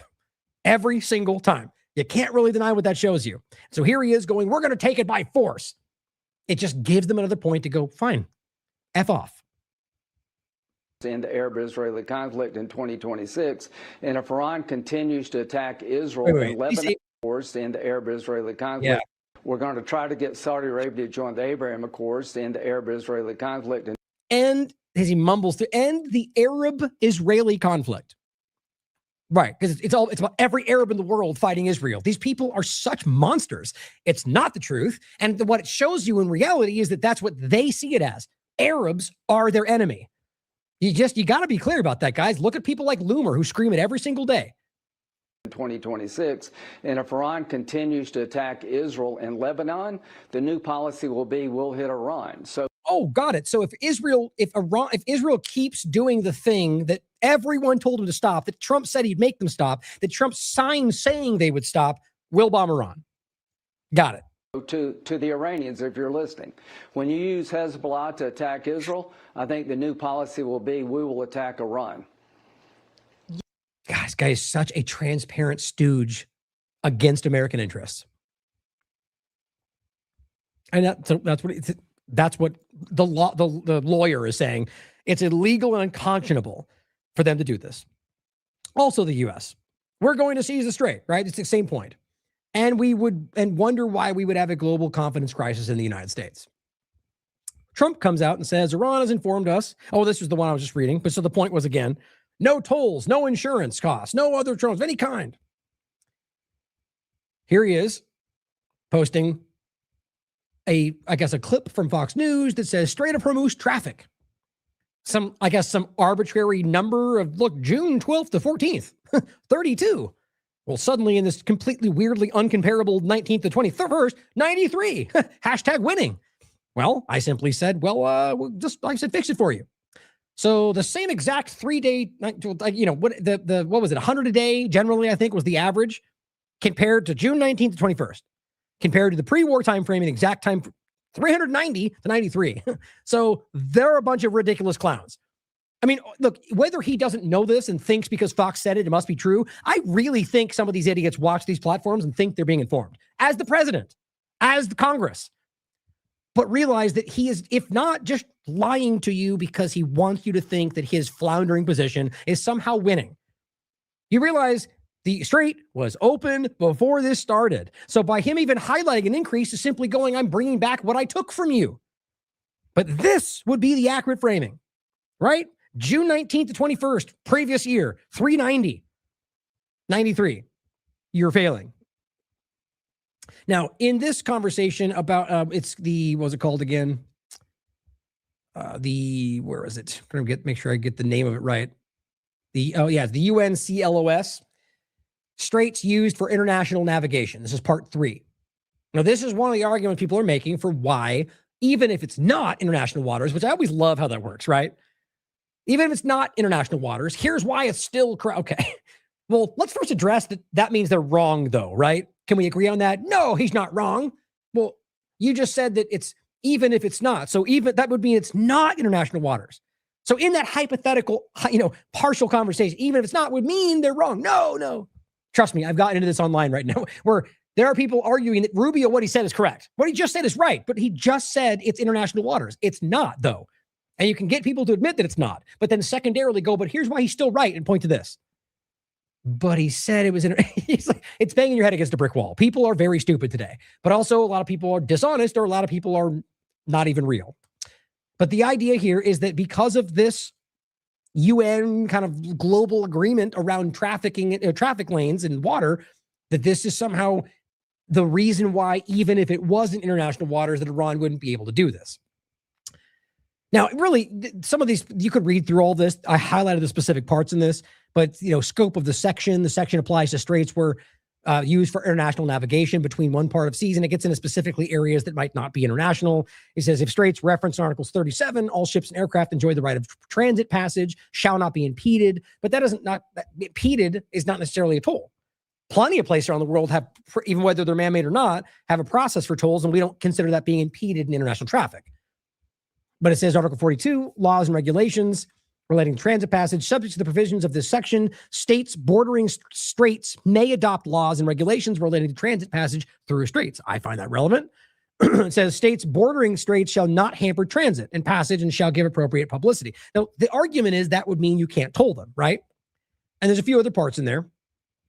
This article from the Center for Transportation highlights, it says, but while the UN Convention on the Law of the Seas, that's the UNCLOS, establishes the legal framework for international shipping and makes clear that the international straits, such as the Strait of Hormuz, even at the choke point being not international waters, it is considered an international strait for transit, could not be tolled under that framework.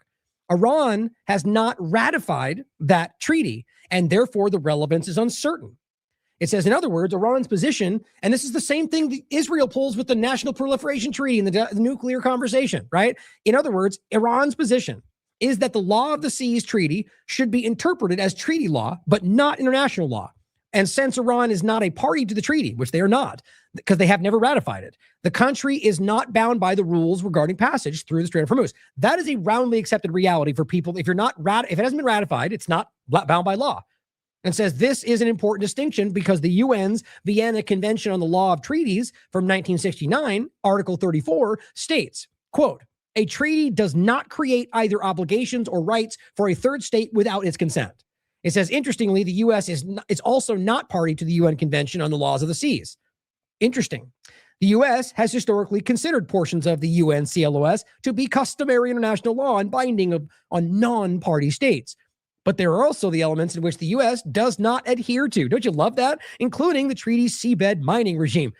Great. So the U.S. is able to selectively pick and choose what it gets to follow. But a person who's not even part of this, not a party to it, never ratified it, they can somehow go, you have to abide by it, even though we don't. That is a perfect reality for what the U.S. is in the world today. Rules for thee, not for me. As part of their 10-point peace plan, remember this is back in April, I believe, April 10th. There you go. Back when it was still 10 points, not 14. Either way, it was the same 10 points with 4 additional, and they've stood by that ever since. Iran proposed formalizing the tolls on transit through the Strait of Hormuz, with proceeds being split between Iran and Oman. Guys, this is on their conversation. It's in the very memorandum that they're all pretending Trump didn't sign. And yet, here we are lying about it. So what I want you to think about is 2 things. One is that the idea that you can force a treaty you create that they're not a part of to change the laws for them while you're not even following the laws of the very treaty you're pointing at them. I mean, it just shows you what they are. They're criminal. But the other part of this would be that you have the idea of why any country would have to be bound by the justifications of this is your international waters. What do you look here just to compare it? Take what the U.S. thinks it's able to do in its international or rather its territorial waters. Are you think that the U.S. would bow to interest of anybody else in the world if they suddenly decided to claim that something they control is in the interest of everybody else? No. And the U.S. regularly manipulates freedom of transit, freedom of navigation, rather, all over the world. They just bombed another boat that was in the international waters they claim was doing something they thought was illegal with no evidence. You just can't apply it one way or not the other, guys. So this, to me, simply because they're not a party to it, doesn't apply to them by every reality of international law.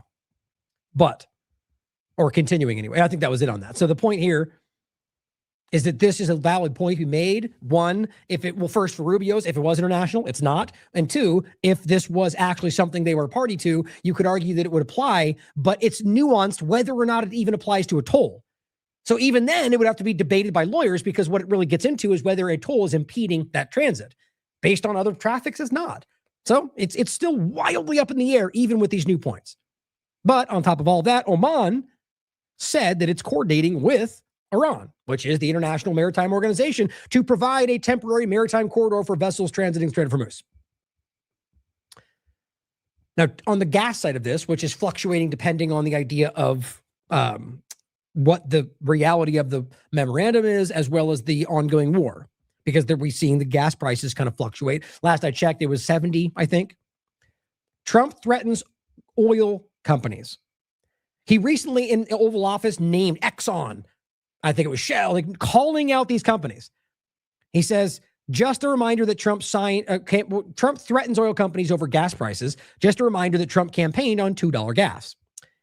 The big oil companies are not dropping their price at the pump commensurate with the sharply lower prices they are paying for oil. You know what I think? I think he's been trying to give them secret things around the back so that they aren't paying as much, in hoping that would translate to the pumps. But you have to realize they know this is fluctuating. They know that it's dangerous for them to follow what Trump does because it changes on it. He lies all the time. So My point is, I think he gave them something. He's pissed off they didn't do what he wanted. But it says those prices, that's all my opinion. Those prices are dropping like a rock, he says. Not really. And frankly, they're still higher than when you started. In other words, customers are being gouged. He wants you to just take it personally. Now, the very problem of the gas prices, he shucked onto the companies. And Trump tried to save you, and the companies who are probably secretly run by Democrats hate you. That's probably what's happening. I have instructed the DOJ to immediately start looking into this. Are you kidding me? Gasoline prices better start going down. Okay, well, let's make the obvious point then about whether or not, I thought I had that. Oh, it's right here. About whether or not Trump is anti-capitalist. I mean, think about what they would do if Biden was saying even a fraction of that. It's pretty crazy, isn't it? Well, first of all, on the gouging side of it, here's even Fox News telling you that's not even true. And I'm sorry to make you listen to Fox News as well as this person, but it's interesting to see it on Fox News when he's making that major claim that's supposed to be guiding his party. I mean, I guess what's so surprising is the peak under Biden in the summer of 2022 was $5 at the pump. And I think the peak that we got this summer was $4.50. No, it was much more than that in some places, and we all know that. And I think we're down to $4. Maybe the average is now a little bit under that. Which is way higher than it was before this started. I guess I sort of disagree with the notion that there's price gouging going on. I think big oil and then companies at the pump, like a Chevron at your local corner station, they're dropping prices, but they're also having to refill all of the inventories that were depleted. So you're not going to go. Amazing to see some logic on Fox News or CNN, right? Yeah, they have to make up what you basically drain them of. Secondarily, why would they trust that it's going to get better right now? Iran is going, Trump's lying about everything. They see all of that. So they're going to go, whoa, this is going to fluctuate more. We all know that. Or rather, it just seems very likely that it's going to fluctuate again. So why would they change? They're going to take the benefits, whatever he's giving them, and they're going to hold the line because they think it's going to get worse, like a lot of us do. Or at the very least, that's how I read it. But what she's saying is accurate. Simply that there are other things that, so Trump then stands up and goes, lower the prices. Is the president allowed to dictate what companies can charge? That's not what it's supposed to be like, but they'd love to, communism and socialism. It's government, guys. And all of them will do that when they want to. Defense Production Act or whatever else. It's all the same direction. It's just about how they frame it. Back down to $65 or like a $2.50 at the pump because you have to replenish all of the inventory that we drain, particularly from the SPR. So until you do that, there is still more demand than there is supply. Yep, that's basic economics, guys. And of course, Trump might not even understand that, I guess. But I don't think that. I think he's just lying to you. But the strategic stockpile guy, that's the term, right? For the stockpile of the oil. I mean, I was just reading more on this about the amount that they're supposed to be held was something like 300 something barrels, and the end of the day, or 300 million. The point was though that because of the way they were stored, if I remember correctly, this is just a theory that because of the way they're stored. I mean, there is a valid point about degradation that does happen. Like that's 100%. It can happen rather, and it does. To what degree, it's debatable, and it varies on certain factors. But based on the degradation factor, that what they claim is 300 million might be somewhere around 100 million when it actually comes to having it. And they claim it's like 20 million plus a day that's being used. And so that is a alarming, like lower than I think they said in decades that it's been. And that's for the benefit of including Israel, by the way, at the expense of Americans, right to the gas pump. You don't think Americans see that and know who's responsible? Guys, that's why this is all so uncertain and why so many Republicans have turned on them. Why Tucker and the rest are like, we're done with the GOP, whether it's opportunism or not. That's why I think it's happening. So all of this is created, if not by incompetence, because of some larger agenda. And even Fox News can recognize that. And so refilling that stockpile is going to take a while. And so everyone is in that position. So for him to force them to do it, it's going to be at their expense. I doubt that'll happen. But watch as we start some new kind of war over this for his failing reputation is what it feels like. And on that note, he comes out and says, oil prices are tumbling down. The world is much safer. And Twitter comes in and goes, well, that's not true. You just can't make this. It's crazy. And they call out the fact that he was lying about this. And I simply said, well, the only thing tumbling down is Trump's reputation. And I think that's pretty clear. MAGA Voice, one of these kind of fake faceless. This is one of those accounts that was caught for having like 17 different versions of the same thing. And it's like bots. But it says at 12:12 a.m., President Trump put every oil company on notice to start dropping oil prices. He's right. Stop gouging them. See, my point. So if Biden came out and said, you start lowering prices because of what I think they should be, they'd all scream socialism because they're all hypocrites, guys. That's the point. The Hormuz letter in regard to the money.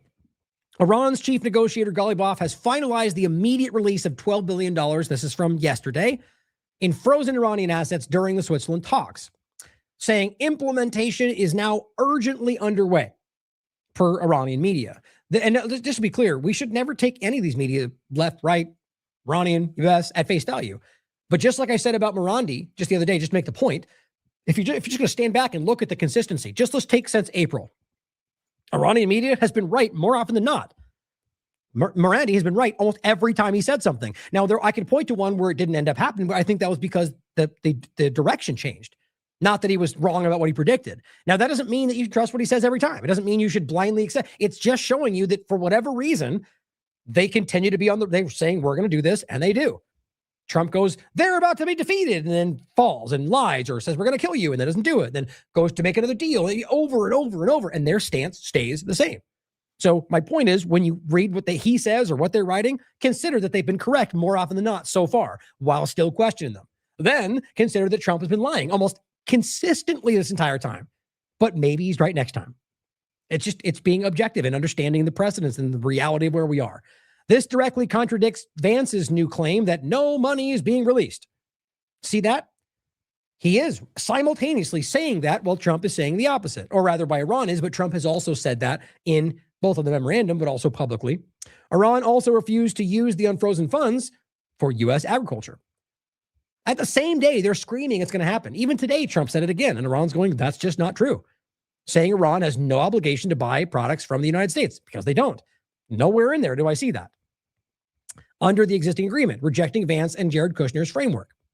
They just want Americans to somehow lie, convinced that somehow giving the money to the people you call terrorists is going to somehow backwardly benefit you. Oh, good. ISIS is going to shop in your store. It'll all work out. Now, that's not what I think. That's what their framing is, but think about how dumb that is. And again, it's not shopping at your store, but I'm just trying to make it a point. But Iran says agreement reached with U.S. to release $12 billion in frozen funds. This is from June 23rd. Now, this is what we keep seeing is these arguments about this being released, like as we speak. Two sums of $6 billion were released, according to Ghalibaf. He added that the initial arrangements had already been made during the trip to Qatar. So what that suggests is that the $6 billion from half of it has already going on. So here, and this is what I was reporting from before, and the money that's in Qatar. Here is a more specific example from June 13th. This is right about the time when this was happening. And this is what I believe. And I think this is true. And I believe that this is one of the concessions that Trump gave to try to get Iran not to bomb Israel in response, which was, we'll give you some of that money right now.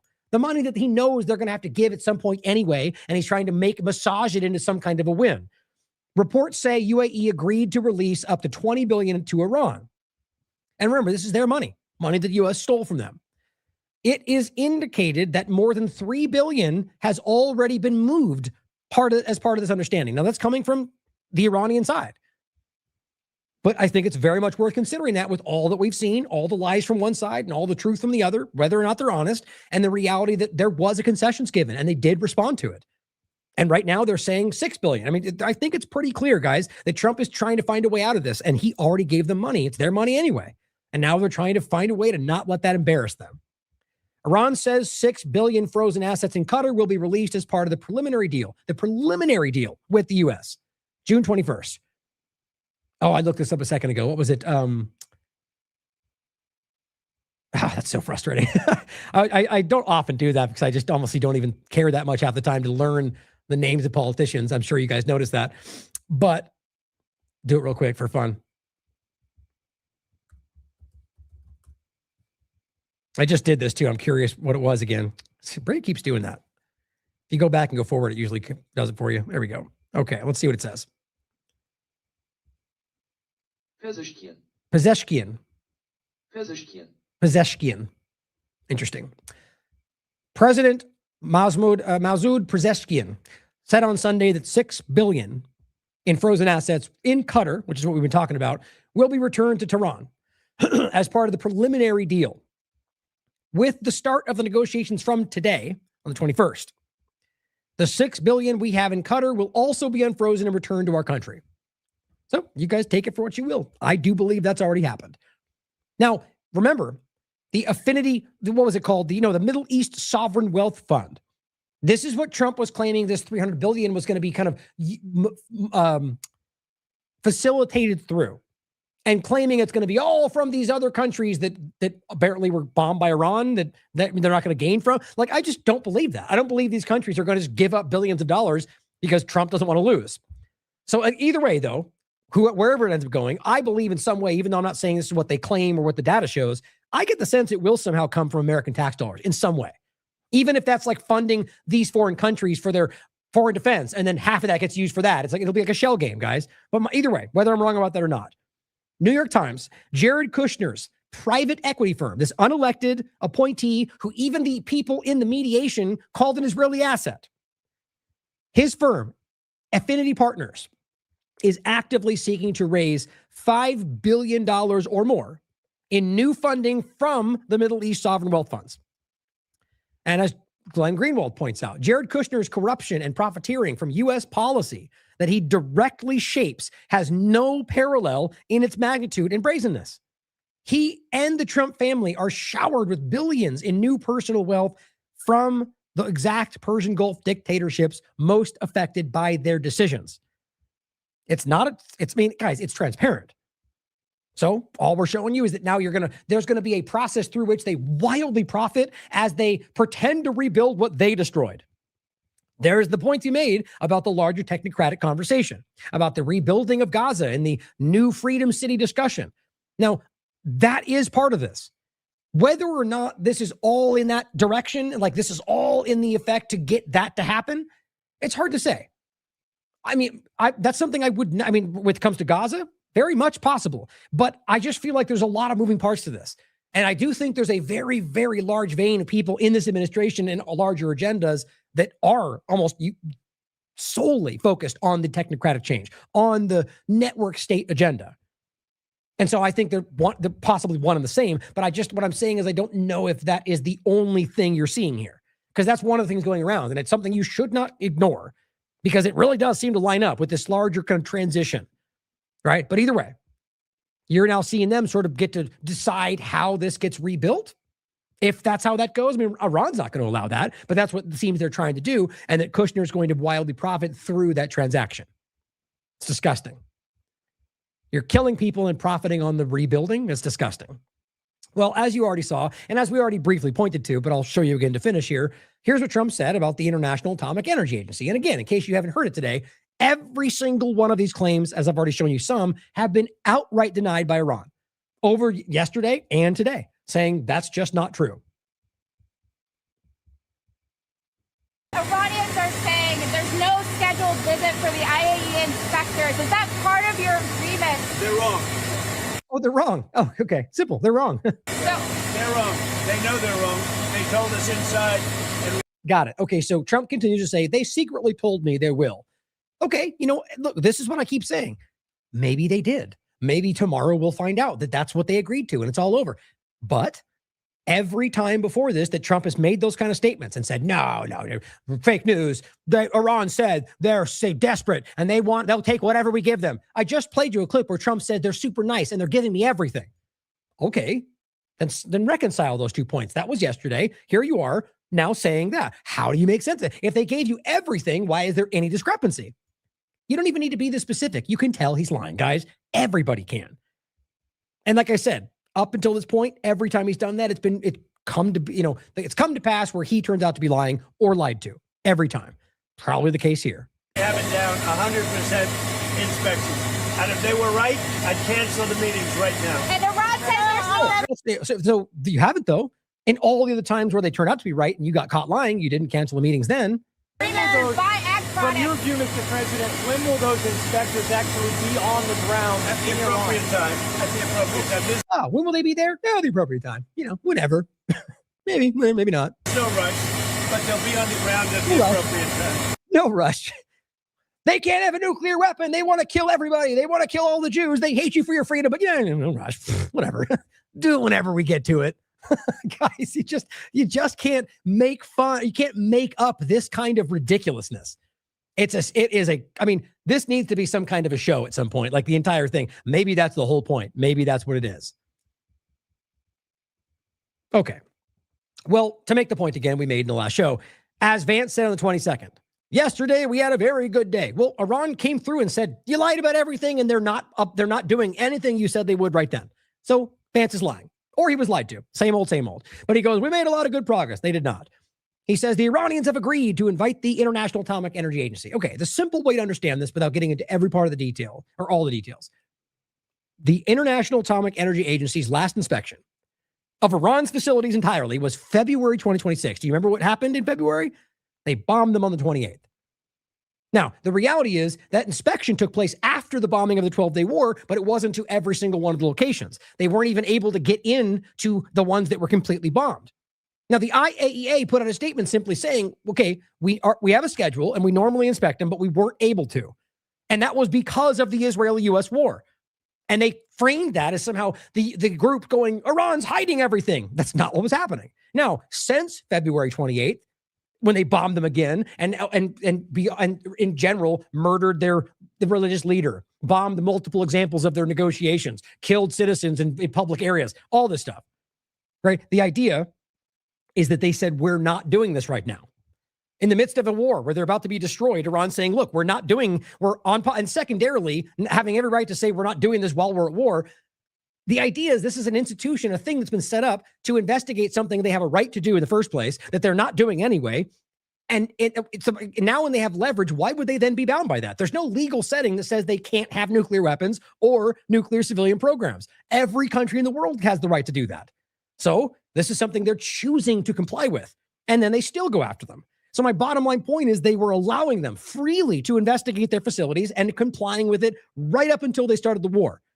And on the 28th, in fact, as you remember, the Omani foreign minister said very clearly, we're in reach. Peace is right here. They've agreed to give up their enrichment program and give up the enriched material. They've never done that before. We could actually have peace. Guess what? Israel bombed them that night. Why, you ask? Because they were going to give up the enrichment, because Israel needs the lie that they're doing this to justify taking the country. The last inspection was February. Why did they stop? Because they were bombed by Israel and the United States. So this is the return, whatever he's framing right here, to what Iran was freely doing before they were illegally attacked. Another fake win for Trump. But on top of that, it actually doesn't even seem to be real. And that's the comical part of all of it. And that's why I explained it the way I did, because I think Iran is in a position to say, guess what? You gave us this leverage. We're not going to go back to that now. We were completely willing to do it before because we don't even want a nuclear weapon. But now, why? We don't have to. We're within the law. We're not breaking the law. You're the one that's breaking the law. We're not going to do that. We're still not going to seek a nuclear weapon. We'll happily promise that. But my point in all of it, I can see a world in which they let them back to investigate anyway, because they don't want these weapons. But in my opinion, and I think the evidence backs that up, even if they were, it's like saying the strait's now open. It was open before. You are framing your failures as your victories. That's all you're doing. And that's pathetic. And a lot of people that don't know any of this think he just won everything. No nukes and inspections. Oh my God, Trump just saved the world. And they really think that, even though the JCPOA was a very similar thing, if not exceptionally better, because of everything that it had and because they applied. They did not do all that we went through and spend all this money. But at the end of the day, Trump violated that too. Now, this is not some praise of Obama. Honestly, why that ultimately happened, it's hard to say.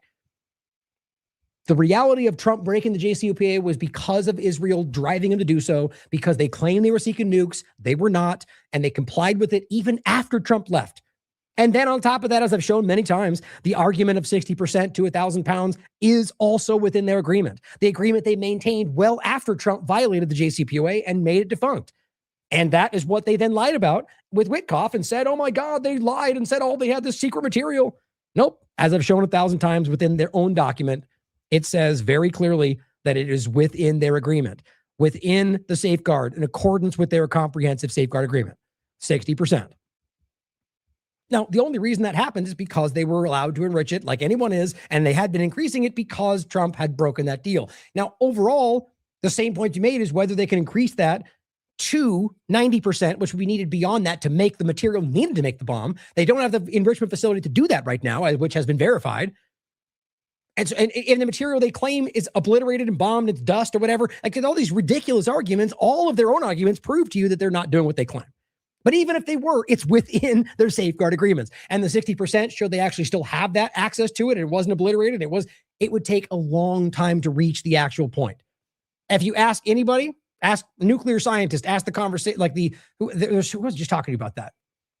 God, I forget his name. Anyway, the point is that the argument, and these are things that get into levels of conversation that most people don't understand. You know, myself being one of them, like the technological level of this stuff. But Scott Horton is a good example of somebody who went on Pierce and did a great job breaking down the illogical reality of even if they had the capability of if they would have eventually be able to do so, even though they don't want to, is what I meant to say. But the point is the 60% to 90% is a whole stretch. Then without the facility, we're talking years to actually build the facility, and then another, whatever they would argue, 6 months to even get at that point. Then to be able to build the bomb itself, they don't have the technology to build the bombs that we know of today. As Scott Horton very clearly points out, it would be something like what we saw in World War II, and that would not be able to be shuttled around the world and used secretly. So it's just an obvious game they're playing. But good thing they have inspectors again. Not a new thing, but guess what? They lied about that too, because they don't need to do that again. But the U.S. President Donald Trump says Iran has agreed to the highest level of nuclear inspections, and there will be no further negotiations if they fail to comply. You see? And that's what he said yesterday when that was being discussed. And the truth is that Iran, the idea that they would need to have those is not even part of the deal. So why would that be compliant? It becomes a really silly game he's playing. Now, to finish with Lebanon, so you understand that it's still happening, Donald Trump is allowing Israel to continue to bomb Lebanon, or Israel's doing it because he's not in control. You take your pick. The reality is that's a violation of the memorandum in and of itself. They all know that. Trump has admitted that. He signed the document. So there is no confusing part of this. They've never once been in compliance with the memorandum to this very point.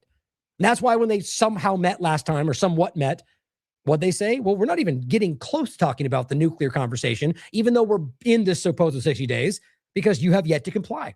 And they left. Now, as of today, I'm not sure, but that's what keeps happening. But here's when he gets asked about this. When he gives this kind of an answer, you know he's insecure. That's my opinion.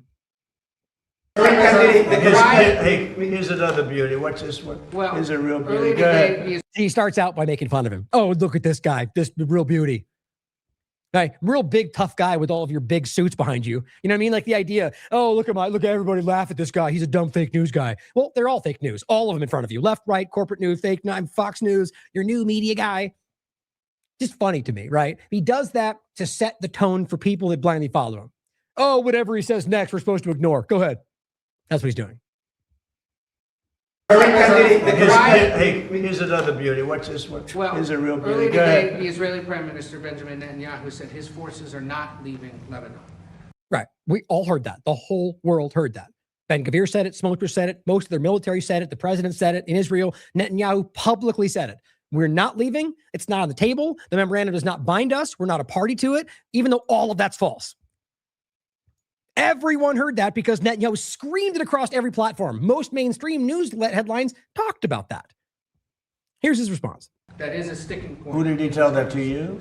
He said it publicly. In Israel. Well, we're going to take a look at it. Well, what would you do to make sure that he doesn't Well, I'm not going to sabotage tell the you deal? what I'm going to do, but it gets solved. I'm a problem solver. I get problems solved real fast, including with Bibi. Go ahead. Oh, yeah. And then what happened? Nothing. Then the next day, nothing happened. And Bibi's right now bombing Lebanon. But he loves it. I can do whatever I want. I'll just have to speak to Bibi and it'll be over. Next question. Fake news. It's pathetic, guys. Like I have a lower opinion of this man, way lower than I did last administration, than almost any president that I've ever had to cover. And it's not about left and right. It's because this guy is a special kind of and again, it's worse now than it was before. He has degraded in some kind of way that's hard to miss. And it's not about picking on his age. It's obvious in the way that he's unable to sort of, because I pointed out in the first administration, he had sort of a way of kind of rambling in a way that would manipulate you. But today, I think he thinks he can do that, and he rambles himself into corners where he makes himself look like a dishonest person, because he is. But I just, who told you to tell you that? I mean, did he tell you that? The whole world saw that. So he's trying to downplay that he said that. then I'm not going to tell you what I'm going to do. It's like, it's just this, it's childish is the right word for it. And GD Politics says this is like the time the press briefed him the next morning on the attempted drone attack on his birthday. None of them know what's going on. Or he's lying because he's not in control. It's hard to say. But Israel attacks kill 2 in southern Lebanon despite ongoing Washington talks today. And that's not all that's happening. 2 powerful earthquakes shake Venezuela. No, just saw the thing popping up right there. Lebanon, Israel, Lebanon, so not Hezbollah. The Lebanon state, which is largely influenced by Israel and the United States, discussed a pilot scheme to hand over territory. Look at that. So now we're talking about them taking territory, right? So now Israel and Lebanon is going to discuss handing over territory to Israel. I mean, you can't even make this up. This is exactly what everyone in Lebanon is screaming about. You're stealing our territory. You're occupying southern Lebanon. You're murdering families. Hezbollah is trying to stop them. The government of Lebanon is seemingly controlled by Israel. And so, yeah, here, take more territory. It's just insane. And the main point, aside from that, is an Israeli drone strike on a car in southern Lebanon on Wednesday killed at least 2 people, Lebanese security and medical sources told Reuters, despite the new ceasefire. And that's not even talking about the memorandum. That's talking about the alleged ceasefire between Israel and Lebanon. And they still bomb in Lebanon, not even Hezbollah. I mean, guys, you can't be this blind. If you don't see what's happening, you're choosing to blind yourself to how obvious this situation is. These are monsters. And they'll do it right in front of you and then spit in your face and tell you it's raining. That's who these people are. Here, drop site news. Lebanon's health ministry said 19 more people have died over the last 24 hours.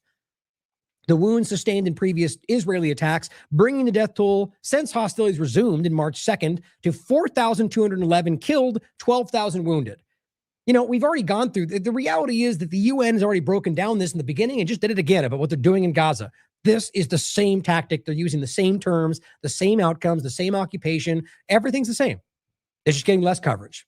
Separately, a mother and her child reportedly survived an Israeli drone strike on their car, which I'm sure they'll probably try to get them again. That's what they do.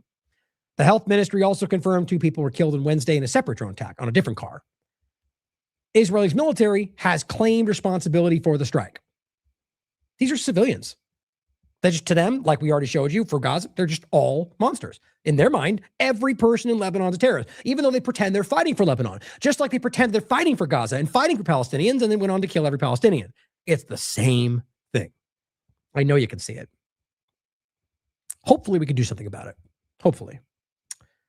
But I'll leave it there, guys, for today. Thank you for tuning in. It's important what we're doing, what you're doing. Getting out there, talking to people, sharing this information. There are more people awakening to this stuff than you could possibly understand, than any of us could possibly understand. I mean, we're in some kind of weird,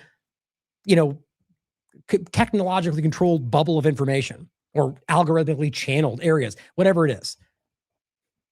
If you guys don't know, I've been having her with me for moral support every day. It's important. But at the end of the day, guys, it is changing. And I know we all see that. So fight for it. I love you all. As always, question everything. Come to your own conclusions. Stay vigilant.